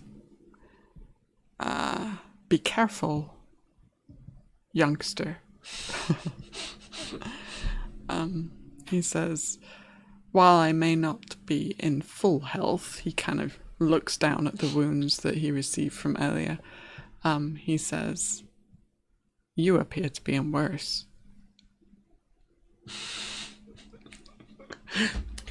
He looks at like you're half burnt. He's speaking in common, or he's answering to me in Draconic? He would reply in Draconic, yeah. Okay, so I guess only I and Valia just understand him. Okay. Ulfgar is just watching So- Aelia, really. So what do you want? He says, the tomb below, he says, there's a task that needs to be done there. He says, that will benefit us all.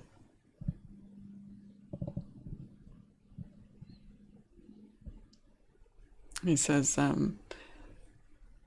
I can get you into the tomb if you are willing to, or if you agree to work for me. Elaborate. He says, well, if you complete this task, you must leave my temple be. What are they talking? Are you it's still just- talking Draconic, Tobias? Or? Yeah. So none of us are catching this at the moment. Oh, I think Valia speaks Draconic. Oh, Yeah. That's the Lizardfolk. I just look at Tobias and I said, "This is crazy," and the same thing. And I look at him. I said, "Are you dying of this curse too, and you want our help after you've killed so many?" Oh shit. Are you saying that in Draconic as well? Or? Yes. Okay. So, Ulfgar and Kellisto, these guys are having a conversation in a language that you can't understand. Mm. I have to say, Ulfgar would probably not be hearing much of the conversation at the moment as it is. It would just be sounding like peanuts. Because, like, his world is shattering right now. They've been captured. He's thinking that they're all dead. They've got Aelia. She's going to be sacrificed to the undead. Everything that she fought and lived for. He's just kind of having, like, a midlife crisis right now. So he's just trying not to, like, go absolutely nuts.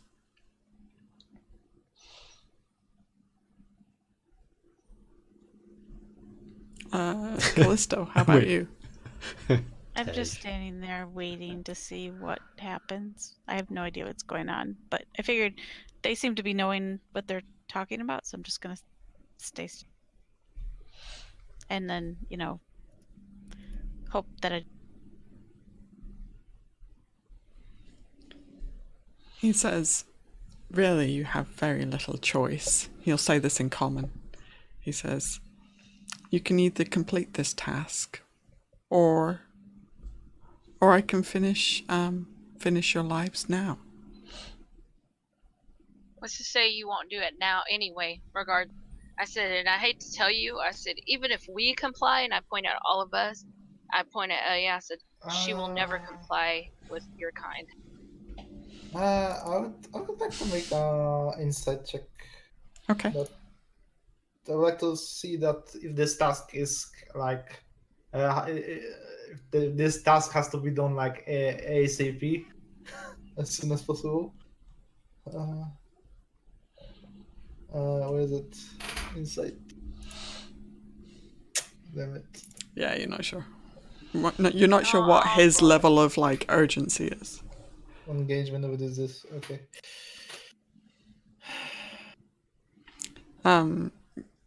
Valia thinks that it's like you have like he has some kind of like urgency behind what he's asking you. I tell him, I said, give me a moment and we'll make a decision. Not that you're really giving us much of, any good choices.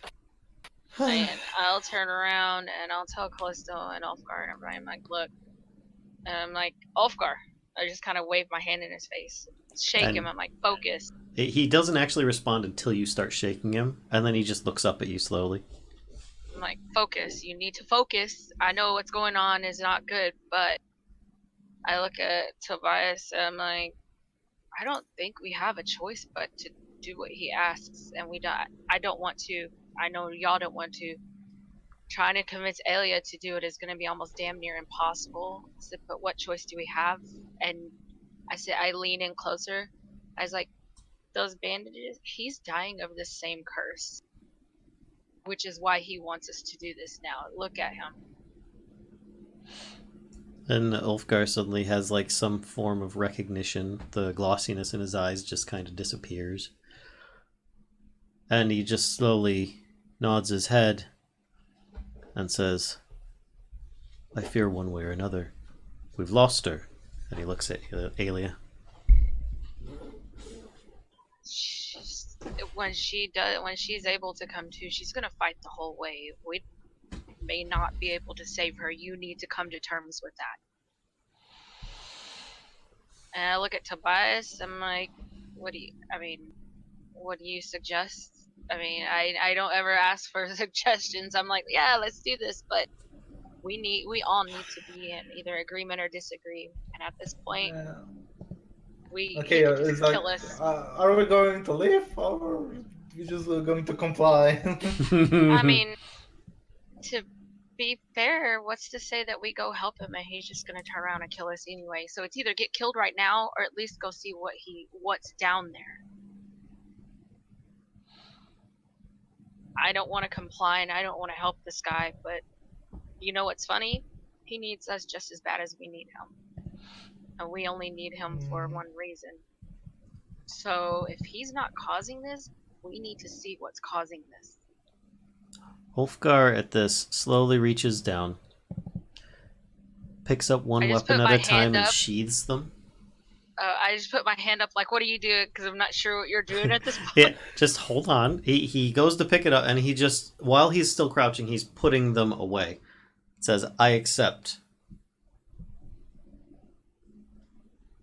So you're saying this like out loud? He says so it out Ras loud. Na He See doesn't say, can- we accept anything. He says, I accept.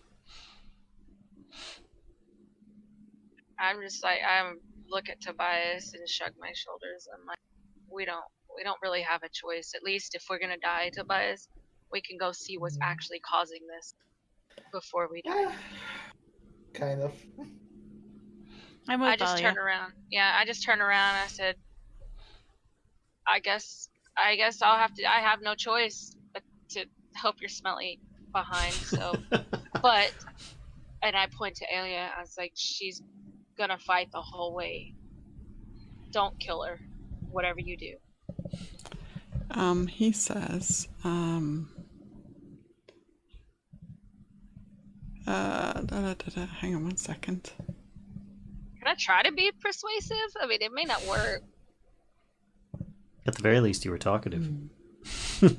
Ah, And Ulfgar was rather quiet. Yeah, could you make a persuasion check for me for that part? He says, don't worry about her. And he gets silent and, oh, hang on, let me look at something for a minute.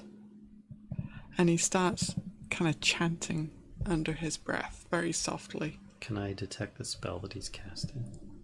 Make an Arcana check.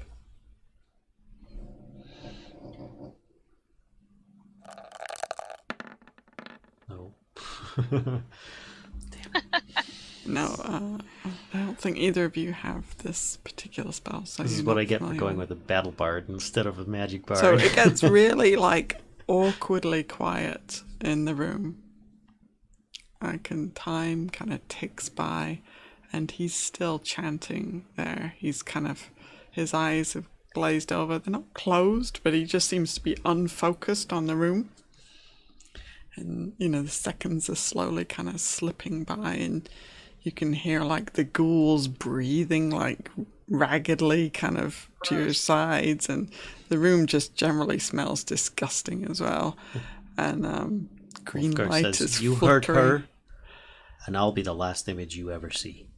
The green lamps are flickering on the wall, and the malisons are kind of shifting from one foot to the other.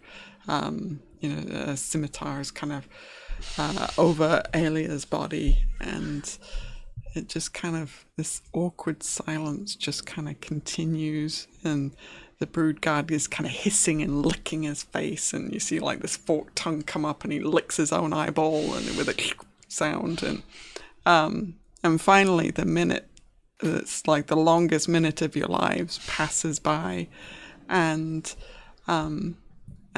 he says, oh, hang on one second, let me just double check, see what happens. Okay. I need Aelia to make a wisdom saving throw. Oh, jeez. Well, at least it's a good saving throw for her. Mm-hmm. Not good enough, though, unfortunately. It's actually going to be one higher than that thanks to her Ring of Protection. Nope. Still, unfortunately, not meeting his DC. So she kind of slowly kind of lifts herself up, and oh no. and Ras Na See motions to the Malisons like, let her get up, kind of thing. And she gets up and stands and kind of looks at you all and says, she doesn't really say anything actually. She's got this kind of almost glazed look on her face, and she just kind of is standing like holding her spear kind of loosely to her side. Just seems like compliant.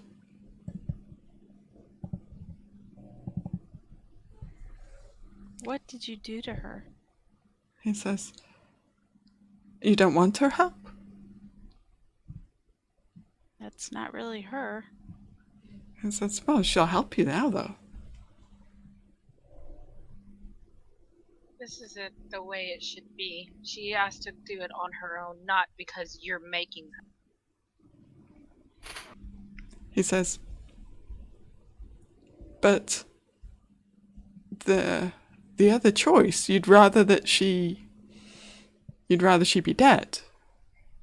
I'd rather her make her own choice, not for you, of all things, to make a choice for her. You've done enough of that for everybody else.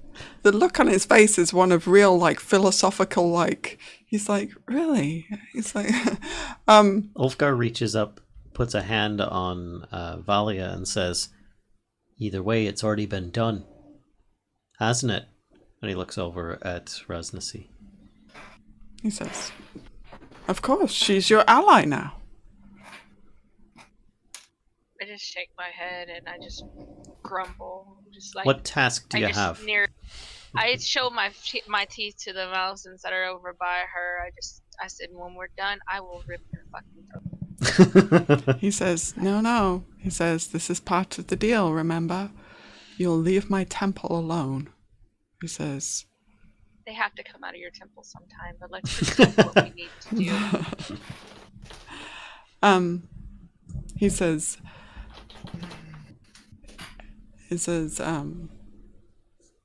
a more powerful being than perhaps you can even imagine resides in the temple.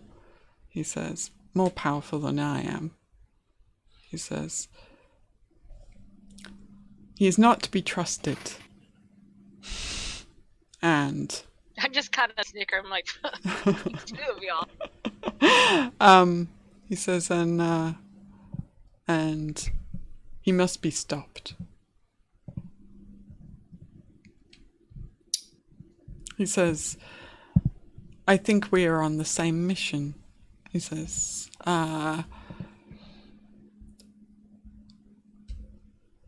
you must destroy the artifact. Yeah. What exactly is this artifact? Or is that what you're taking us to see? He says, I can't take you down there. He says, I can open the door for you. So is this you go and I have to wait here because I can't enter type of deal? He says, you must destroy the Soulmonger. I look around, I'm like, what is a Soulmonger? I was like, we didn't sign up for whatever a Soulmonger is. What is that? Ulfgar says, what do you know of what we face? He says, what are you doing in the jungle? Having a vacation. That's what it sounds like we're doing. We're here. Margaritas! Right? He looks back at you with this like matter-of-fact look like the jig is up. And he's just like... I look at Ulfgar and you mean, we just need to tell him? I mean, he obviously knows. Look at him, he's facing the same problem. He's nodding his head when you're saying he obviously knows. He's like, and then when you say he's facing the same problem, he's like, poker face. Ulfgar says to Valia, you talk too much. You don't talk enough. So, here, what do you know of what we face? This task you're setting us on. Prepare us so that we may succeed. He seems really, really just like grizzled right now. Okay. He says, I'm not sure what his goals are, but Aelia, he says, has created this tomb. He says, and it's housing the Soulmonger. He says the Soulmonger is this necromantic artifact. Oh, here we go. Okay. Sorry, I wasn't trying to interrupt. No, this it's is for future. He says, but it's Aelia. He says it's housing this necromantic artifact. He says, he is the one you seek, not me. He says... He's the one who's killing you. Slowly and painfully, apparently. Which is I'm actually kind of happy about, to be fair, but then again, I'm not, so... Do we heard about Arsena? Is it like well-known being? Mm-mm. Nope. Why do you fear Aelia? He says if you knew him, you would fear him too. This is why I'm asking. To be fair, I kind of fear him. I mean, look at him, Ulfgar. He's killing the undead. If you can kill the undead, I mean, geez. No, they're re-dead, not undead. Undead, re-dead, they all look and smell the same. It's fine. But still, I mean, could you imagine having that kind of power and the mental state of this person? Why send us and not face him yourself? Obviously, if you've bested us, what success do we have? He says, well, you made many foolish mistakes entering my temple. He says, I'm hoping that you'll be smarter in the Tomb of the Nine Gods. No, unlikely. No, sorry. Chances. Let me shake my magic 8-ball. I just Science walk and throw say. myself to the out the Hydra door. Yeah. I'm just gonna go step into this Hydra mouth real quick. Yeah. Be right back. I'm like, well, when we go, we really, if you want us to do this and succeed or try to help you, we have to heal, we have to rest. Can you at least grant us that much?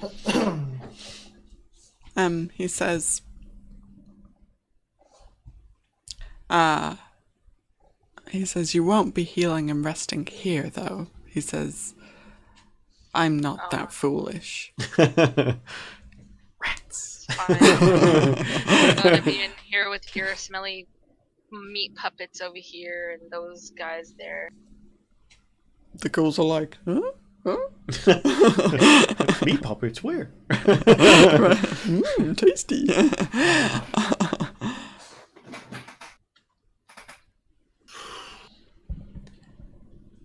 Then where?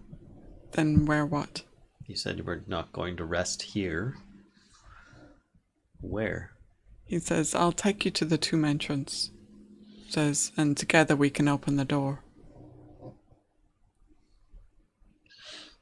He says, after that, it's up to you where you rest.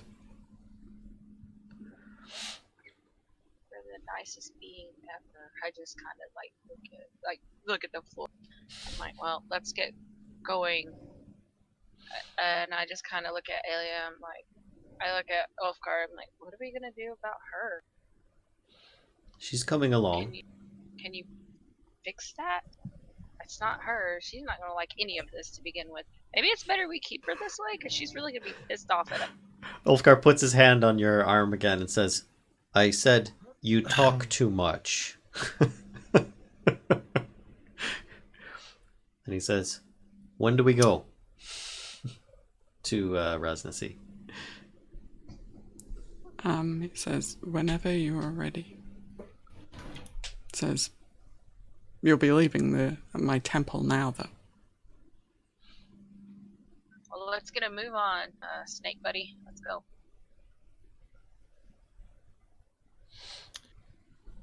Yeah, we didn't have much choice. I don't think we enjoy each other's company much.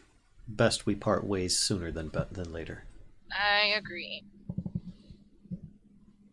Okay.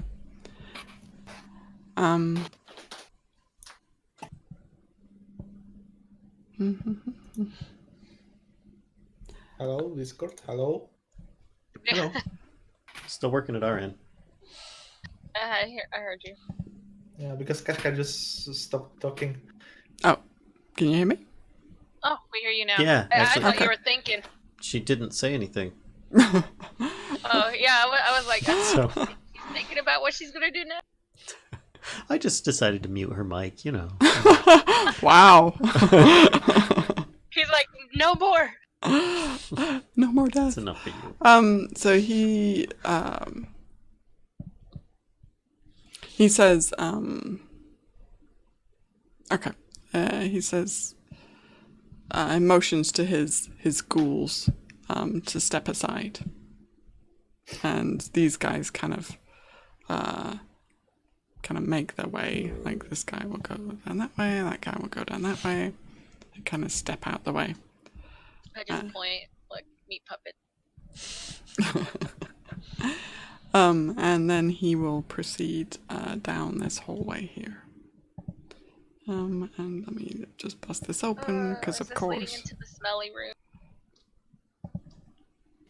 so he makes his They're way all smelly rooms. this way. Oh, hang on 1 second. I need to zoom out a bit because, you know, Shall I think I we can bring get Aelia? Actually, first of all, I'm going to get rid of the turn order because I think we can do I'm that. just curious, how big is he? He's a pretty big dude. He's I mean, not 'cause, yeah, the quite picture like. makes him look like way bigger than the other. Yeah, he's a larger than usual Yuan-Ti, but he still does kind of just fit the medium category. But he's a pretty big dude. Alright, hang on 1 sec. Though, He's because- beefy. Parts of him isn't falling apart on the floor, etc. Scales are sloughing off. um, Sorry, I made a mess. Just bypass. That's fine. So there are, hang on, because stuff has happened and I haven't put things back in the place that they are. So I do just want to put things back to normal. Oh, actually, there's so as you make your way out of the temple, okay. So he leads you through kind of, this chamber here. Vallen, you have Aelia's character, or somebody does, right? Mm-hmm. Okay, cool. So he leads you out of this chamber here, and it is, the smelly room. This is the kind of main part of the temple, and it is like a little underground cathedral that we kind of encountered briefly before. So he kind of goes around this way and up this ramp, and then goes over here and up this ramp over by the gong that you knew.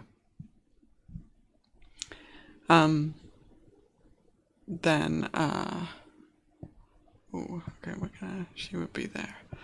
Then he leads you out into the hall. I'm guessing we're being like escorted by ghouls and Malisons and stuff. stuff. Yeah. Sorry, I'm just not going to move them all. Yeah, Sorry. that's fine. So he leads you out into the hall. Past that hall where you had the big fight, the Triceratops has been recaptured, and there's like some blood stains on the floor. Can I use my speak with animals as we walk by and tell him, try to get out again? They're gonna eat you if you don't. Yeah, certainly. The Triceratops's ears, or eyes get really big, and he starts stomping on the ground and huffing a lot, kind of snorting through his dino snoot. And then he'll lead you over to this gate at the front, and orders these Malisons to open the gate. And there is this kind of big cranking noise as they open this front gate here. So the bronze doors, these that are kind of here, slide into the side. Can I do that? Hey, look, there's our wizard friend just down the corridor. Oh, I was going to ask who that was. Oh. Zagmira, good to see you. You're joining us. Yay. Good. That doesn't look like Zagmira. Shh. Or is it just... Yay, Zagmira. It's not Zagmira, no. That's, this is a Yuan-Ti. Pure blood. 1 second. Dang snake peoples. Let me describe her to you. Need So more. she is, she's the same kind of type as Ras Na See, actually. So she has actually, I think I have a handout. Oh, is this the cleric girl? The second in Here command? you go. I don't need to describe it. You can just look at the picture. Well, she looks cool. So that's her. So she's standing in this hallway and kind of staring as you go by. It's a little weird. But he orders the Yuan-Ti to open the gates, and they'll come up here and open these big bronze doors, kind of slide either way. into the sides, and there are these grates in the floor, and you can see below it's just filled with serpents, with snakes. Yay. So Indiana Jones would not have made it in here, I tell you right now. so he It's proceeds. their nursery. Ah, babies. So this is the tunnel out, right? This is much more like front door kind of, it's finished. It's not like the dirt kind of. I mean, the tunnel that you came down was fairly kind of rudimentary. This one is much more finished. Like the stonework so much is better. nicer than the way we came in. Exactly. Yep. So yeah, he leads you out of this tunnel, and actually, okay. So I'm gonna say, last chance to do anything in the Yuan-Ti temple, as we exit. I just spit on the floor as we're walking. I guess Ulfgar would ask if a certain NPC wizard was going to be joining us so that we would have a better chance of succeeding. Oh, you're asking Ras Na See? Mm-hmm. He just kind of laughs and doesn't answer. I move towards is Tobias up where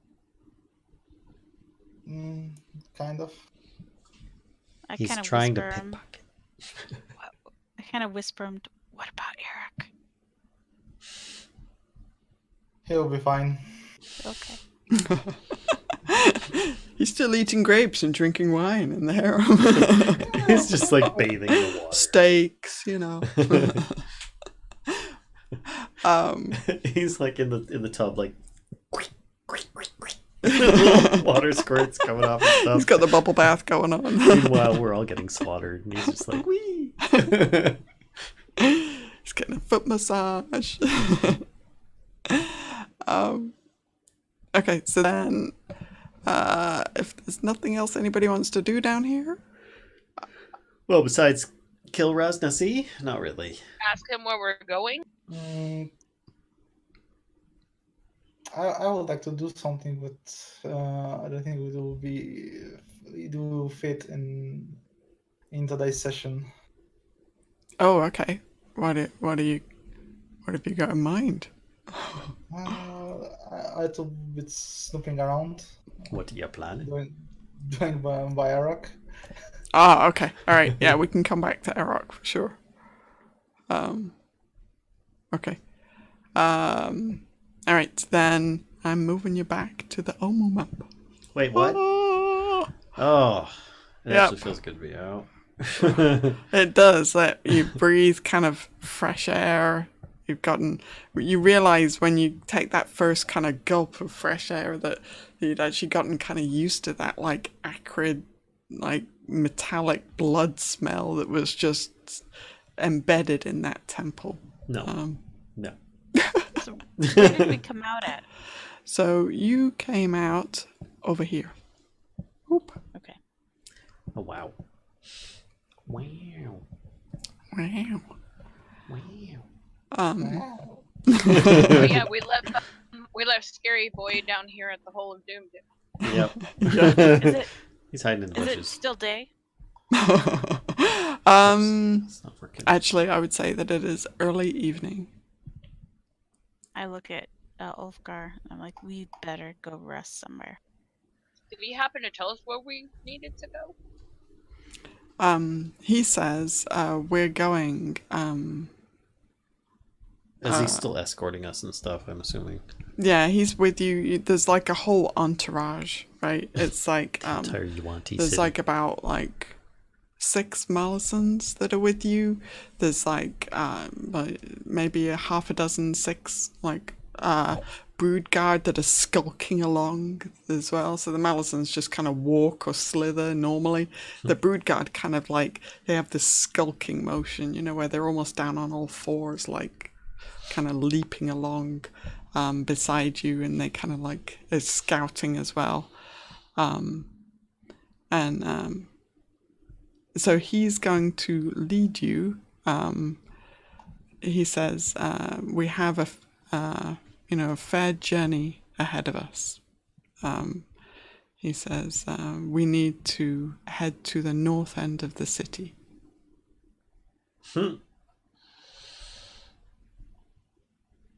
Yeah, we don't do north very well.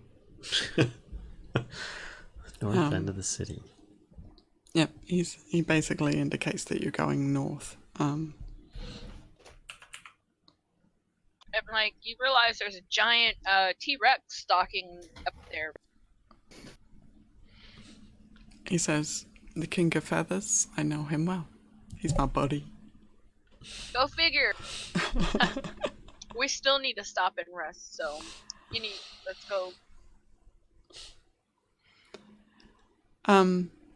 He says, well, it's your choice. He says, I can, hang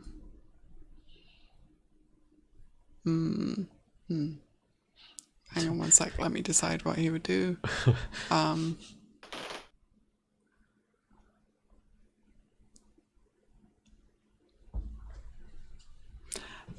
He says, I can mark it on your map and I can meet you there in, say, 8 hours, 12 hours. He says, or we can go directly there now. He says, Omu is my city. He says, nobody does anything here without my permission. Except us before, because we were just kind of running around killing all He your says, dudes in you your think base. I didn't know you were doing that? Killing all your dudes in your Killing base. dudes in your base. Just doing the thing.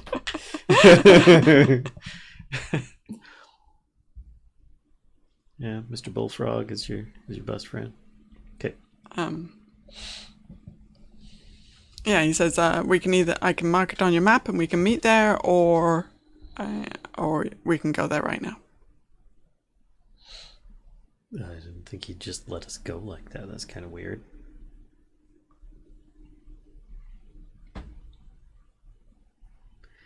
I just pull out my map that I've been making of the city. I'm like, here, we'll meet you there.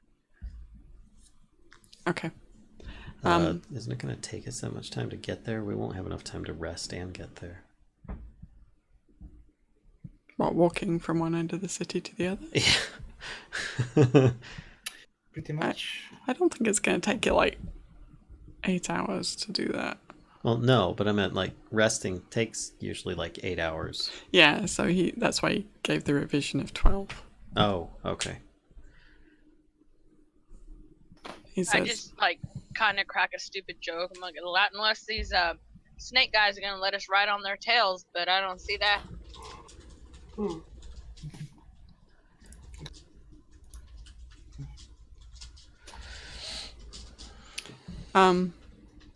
Okay, so he marks on your map over here. Oh, Bing, I just had something to... bing. Oh. Okay.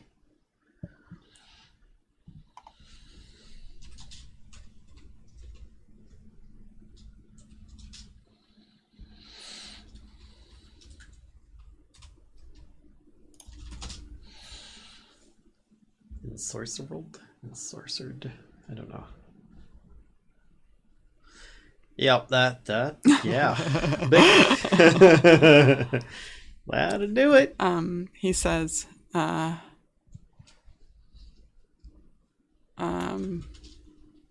says, remember, we have the same goal. It says, you need my help to enter that temple, or you need my help to enter the tomb. He says, Bad choice. he says, I will meet you there in the morning. Yep. Yep. Okay, no problem, Snake Dude.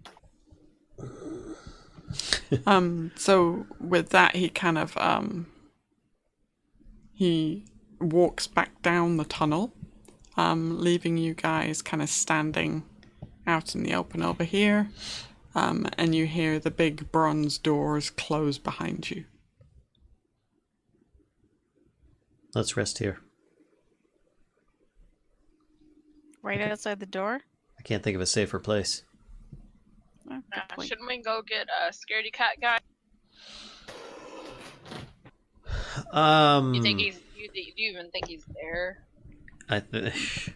He knows that we He's go in, we smart. might not come back out. I think it's best we leave him be at this moment. He's smart. He's not there anymore. Yeah, I have to agree with that. Yeah, well, let's find one of these buildings that are open and I set up camp. cast Detect Magic on Aelia, and I focus in on it, and I try and figure out what the flip was cast on her, and say, Tobias, like your assistance in trying to identify the spell that was cast. Aelia, hold still. While he's doing that, I just whispered to Callisto, I'm like, when we're done, we're so coming back and burning this time. I heard that. No, I'm just kidding. That's his booming voice. Jeez. Freaking. Nope, no clue. Well, the idea is to try and give you advantage if possible. So you're using Detect Magic to to figure try this and out? figure out what the spell is or the school of magic, and try and focus in on that to enhance Tobias's ability to detect what it is or figure out what it is. Okay. So it is an enchantment. Enchantment. She's enchanting. I mean enchanted. Right, hang on. Jesus. Hang on.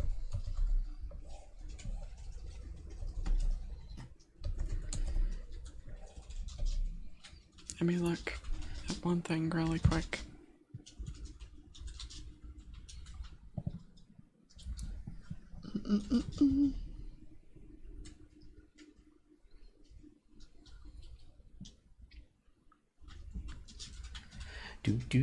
I'm just typing up our little quest log right now, saying how much we got our butts kicked. La, la, la. Yeah. Okay, you think it's how is this not? Oh, because I was spelling it wrong. I don't think I can put this in chat though, can I? We put a lot of stuff in chat.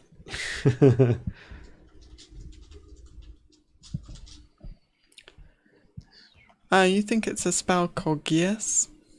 Guys? Yeah, Geas. Green. And Tobias, you know that this places a magical command on Aelia, forcing her to carry out some kind of service. Or, you know, this is what this spell does, is it forces somebody to carry out some kind of service.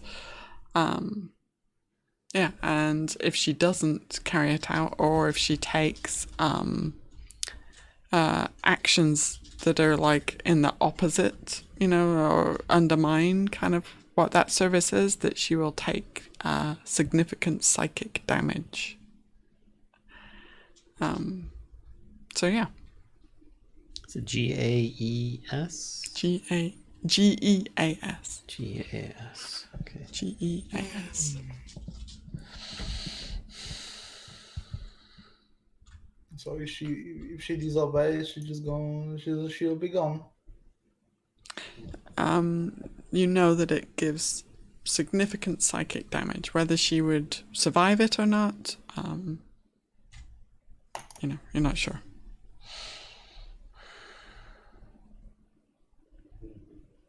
Okay. I don't have anything that can fix this. Do you have anything that can fix this? Do you have anything that can fix this? You know that it does last like a month. Oh.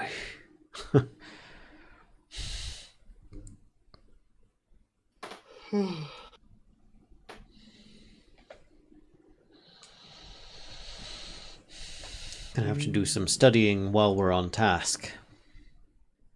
'Cause, yeah. We've got 12 Yeah. hours.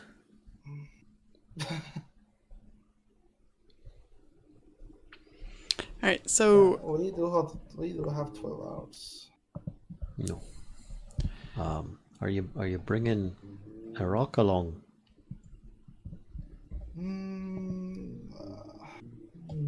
I have much. I have one more important task to do for him. Fair Fair enough. Temple. Because that went too well. For who? For us. Well, I don't think he wants to We- sacrifice any of his people. I only wonder why he didn't do it himself. Short of the fact he's under the same spell. He could kill us right in there without hesitation. He's not Yet losing anything by setting us free. True, but even if he will appear, much powerful than us, why didn't he storm the tomb by himself? I'm sure it's because he's under the curse, and trying to do so would probably end him.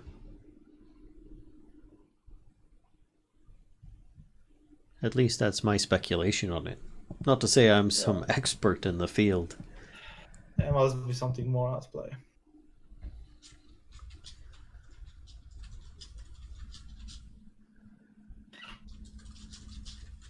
What was the tomb name? But Tomb of the Nine Gods.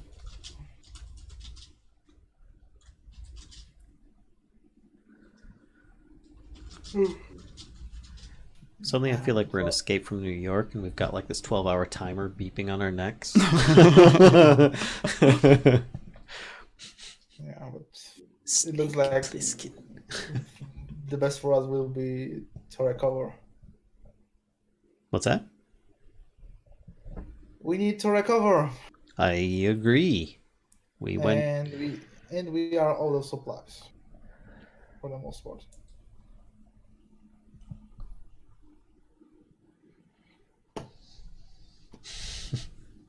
Let's go rest. Let's find Aye. a building and go rest. Aye. One way or t'other.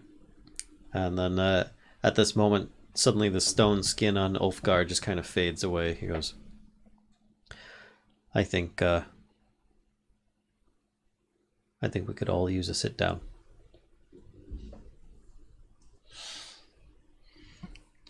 Okay. So you're able to, there's plenty of like ruined buildings around that you can make your way to. Doesn't take you very long to find one that has enough space for you and seems like secure enough and isn't about to fall down, where you can go in and get some sleep. It is quite close to the entrance, so yeah. We like walked right around this thing. Looking at our old path. I was like, take And then we're like, hey, look, there's a back door. Like this hidden back door. And we just walk right around the main entrance. Gosh. Well. So I'll try and get some restless rest as best as I can. Regain the spells that I need so that they can all be counterspelled. Counterspell, no. Oh. That's a thing. I know. It's not nice to be on the other end of it.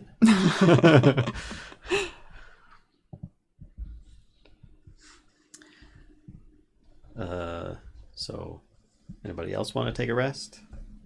Yes. Yes, for sure. Tobias, you taking a rest? Yeah, I'm going to meditate a little bit. Okay. I'll pop up the usual invisible castle. Invisible hut.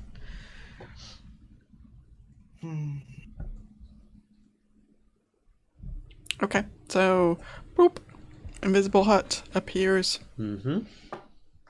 It's nice and warm and cozy and Well, cozy. Sure. If people want it to be warm, I can do that too.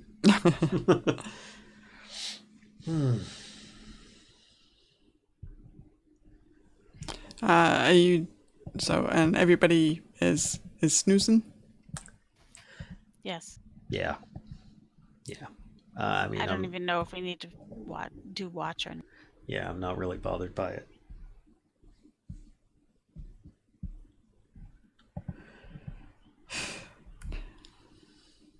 Okay. So yeah, I mean, you're so close to the entrance of the temple that the night does kind of just, pass without incident. Do get the feeling from time to time that you're being watched, but you can't tell if that's your own paranoia or if it's if it is something, and it is a fairly restless sleep, knowing, kind of what's next door and what's below, and after your very crazy day.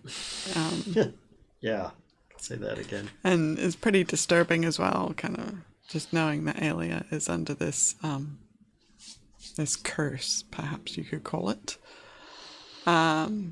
So the sun, does eventually begin to rise, and you can all regain your hit points and spells, etc., as if you've taken a long rest.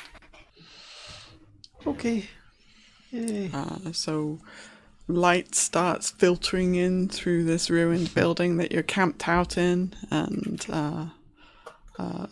the air around you begins to fill with the noises of the jungle, as all the creatures begin to awake. Are you anything you do before, or are you heading straight there, or what's the plan? I don't have any other plans besides going there. Anybody else? No, I think we should just go. Mm-hmm. Do you think you could give us a shortcut, Kellisto? Across the water? Aye.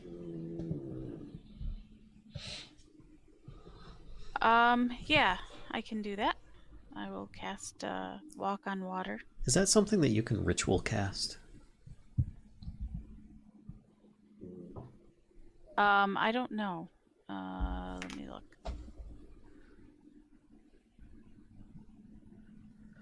Let's see if I can find out. That is the wrong. Oh, yes, it is. So then if you ritual cast it, that takes 10 minutes, but then you don't lose any spells. Good to know. Takes about 10 minutes. Plus the spell normal casting time. Sorry, I was just rolling to recharge my Wand of Paralysis at dawn. Oh, nice. Apparently, it took me 3 times to be able to do that. Good call, though. Oh dear, So the snoozes. It says that I can regain expended charges, so I can't get more than what I already had. Right. I'll be right back. Yep. Okay, I will cast Walk on Water. Okay. All right. So which way are you heading? You going? Got like a couple of exits from here. You can actually see this one from where you're from the building that you're camped out in. Or there's one over here that you snuck through before.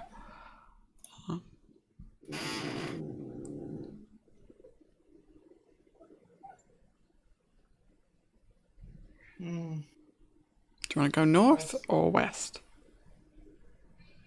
We should probably. What I'll probably do is, I think we should. I mean, personally, I think we should go. to the wall and then take the wall up. Like straight across. Yeah. Yeah.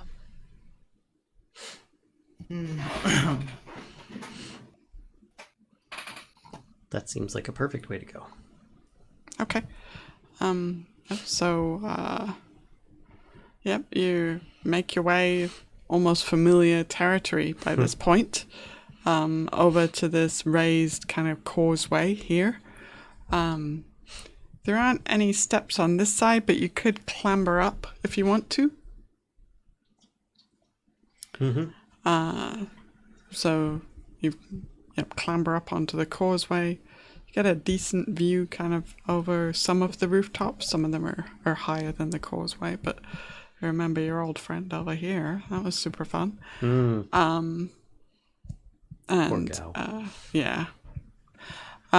Make your way down the causeway. Are you going all the way to the end, or are you gonna kind of take some of the stairs down, or what's the plan? I figure let's just go all the way to the end. Yeah. Yeah, I'm up for that. Okay. So you can see kind of the amphitheater from over there, and you do hear like the occasional kind of roar. Not quite like you've heard some really kind of ground shaking bellows from over there previously. Not quite to the like extent that you've heard them before. And it does seem to be kind of moving. So the bellow does seem to be kind of moving, but you don't actually see the T-Rex themselves. So you are able to drop down off the end of the causeway and make your way over to, past the buildings over to this area here. And you see Ras Na See is there along with a whole entourage of armored Yuan-Ti. They're all kind of equipped to, like maximum equipment, Fenthaza is also there, kind of looking at you speculatively from kind of a small distance back.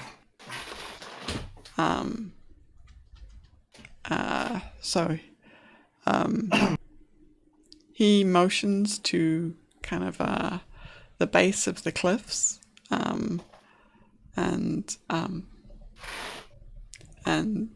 pulls back kind of some, some of the other Yuan-Ti pull back some overgrowth, and near the base of the cliffs you find as you kind of proceed forward. Well, let me know if you're doing anything different, but he proceeds forward a little ways, and the Yuan-Ti are kind of pulling back some of the overgrowth that's there. There's a bunch of vines and everything. And you see near the base of the cliffs stands a 15-foot tall obelisk of cracked stone. And it's got all kinds of vine and moss climbing all over it.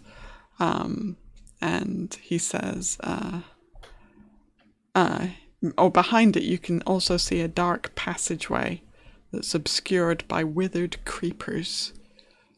And a second smaller tunnel burrows into the cliff at the base to the east. So slightly eastwards there's a smaller tunnel into the bottom of the cliff as well. So he gestures, kind of puts his hand out like gesturing after you.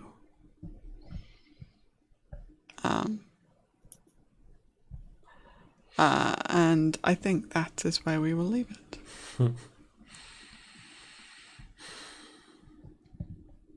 Bruised egos all around. Boo. I think morale's pretty low. Oh. Yeah. Oh dear. Yeah. Oof. Yeah, that was a We're tough all one. like pouting and like we don't wanna, but we're gonna go in and Well, thank You you said all there for was a sticking large that out. a large obelisk was out There's front. a large obelisk. Yep. A 15-foot tall obelisk of cracked stone. Hooray. A 15-foot obelisk of cracked stone. I'll continue on adding the rest of this after the stream has ended. But for now, thank you everybody for coming out and seeing another episode of Tomb of Annihilation where we get annihilated. Oh my god. Wow. That was pretty harsh. The entire party was brought down to about anywhere from -12 to 4 hit points. I think the party average was around 3 hit points right there. Yeah. Ulfgar was the only one bringing the hit point totals up. But yeah, that was not good. Anyway, hopefully we'll do a little bit better next time. Thanks everybody for coming out, and we'll see you then. Bye. Bye. Bye.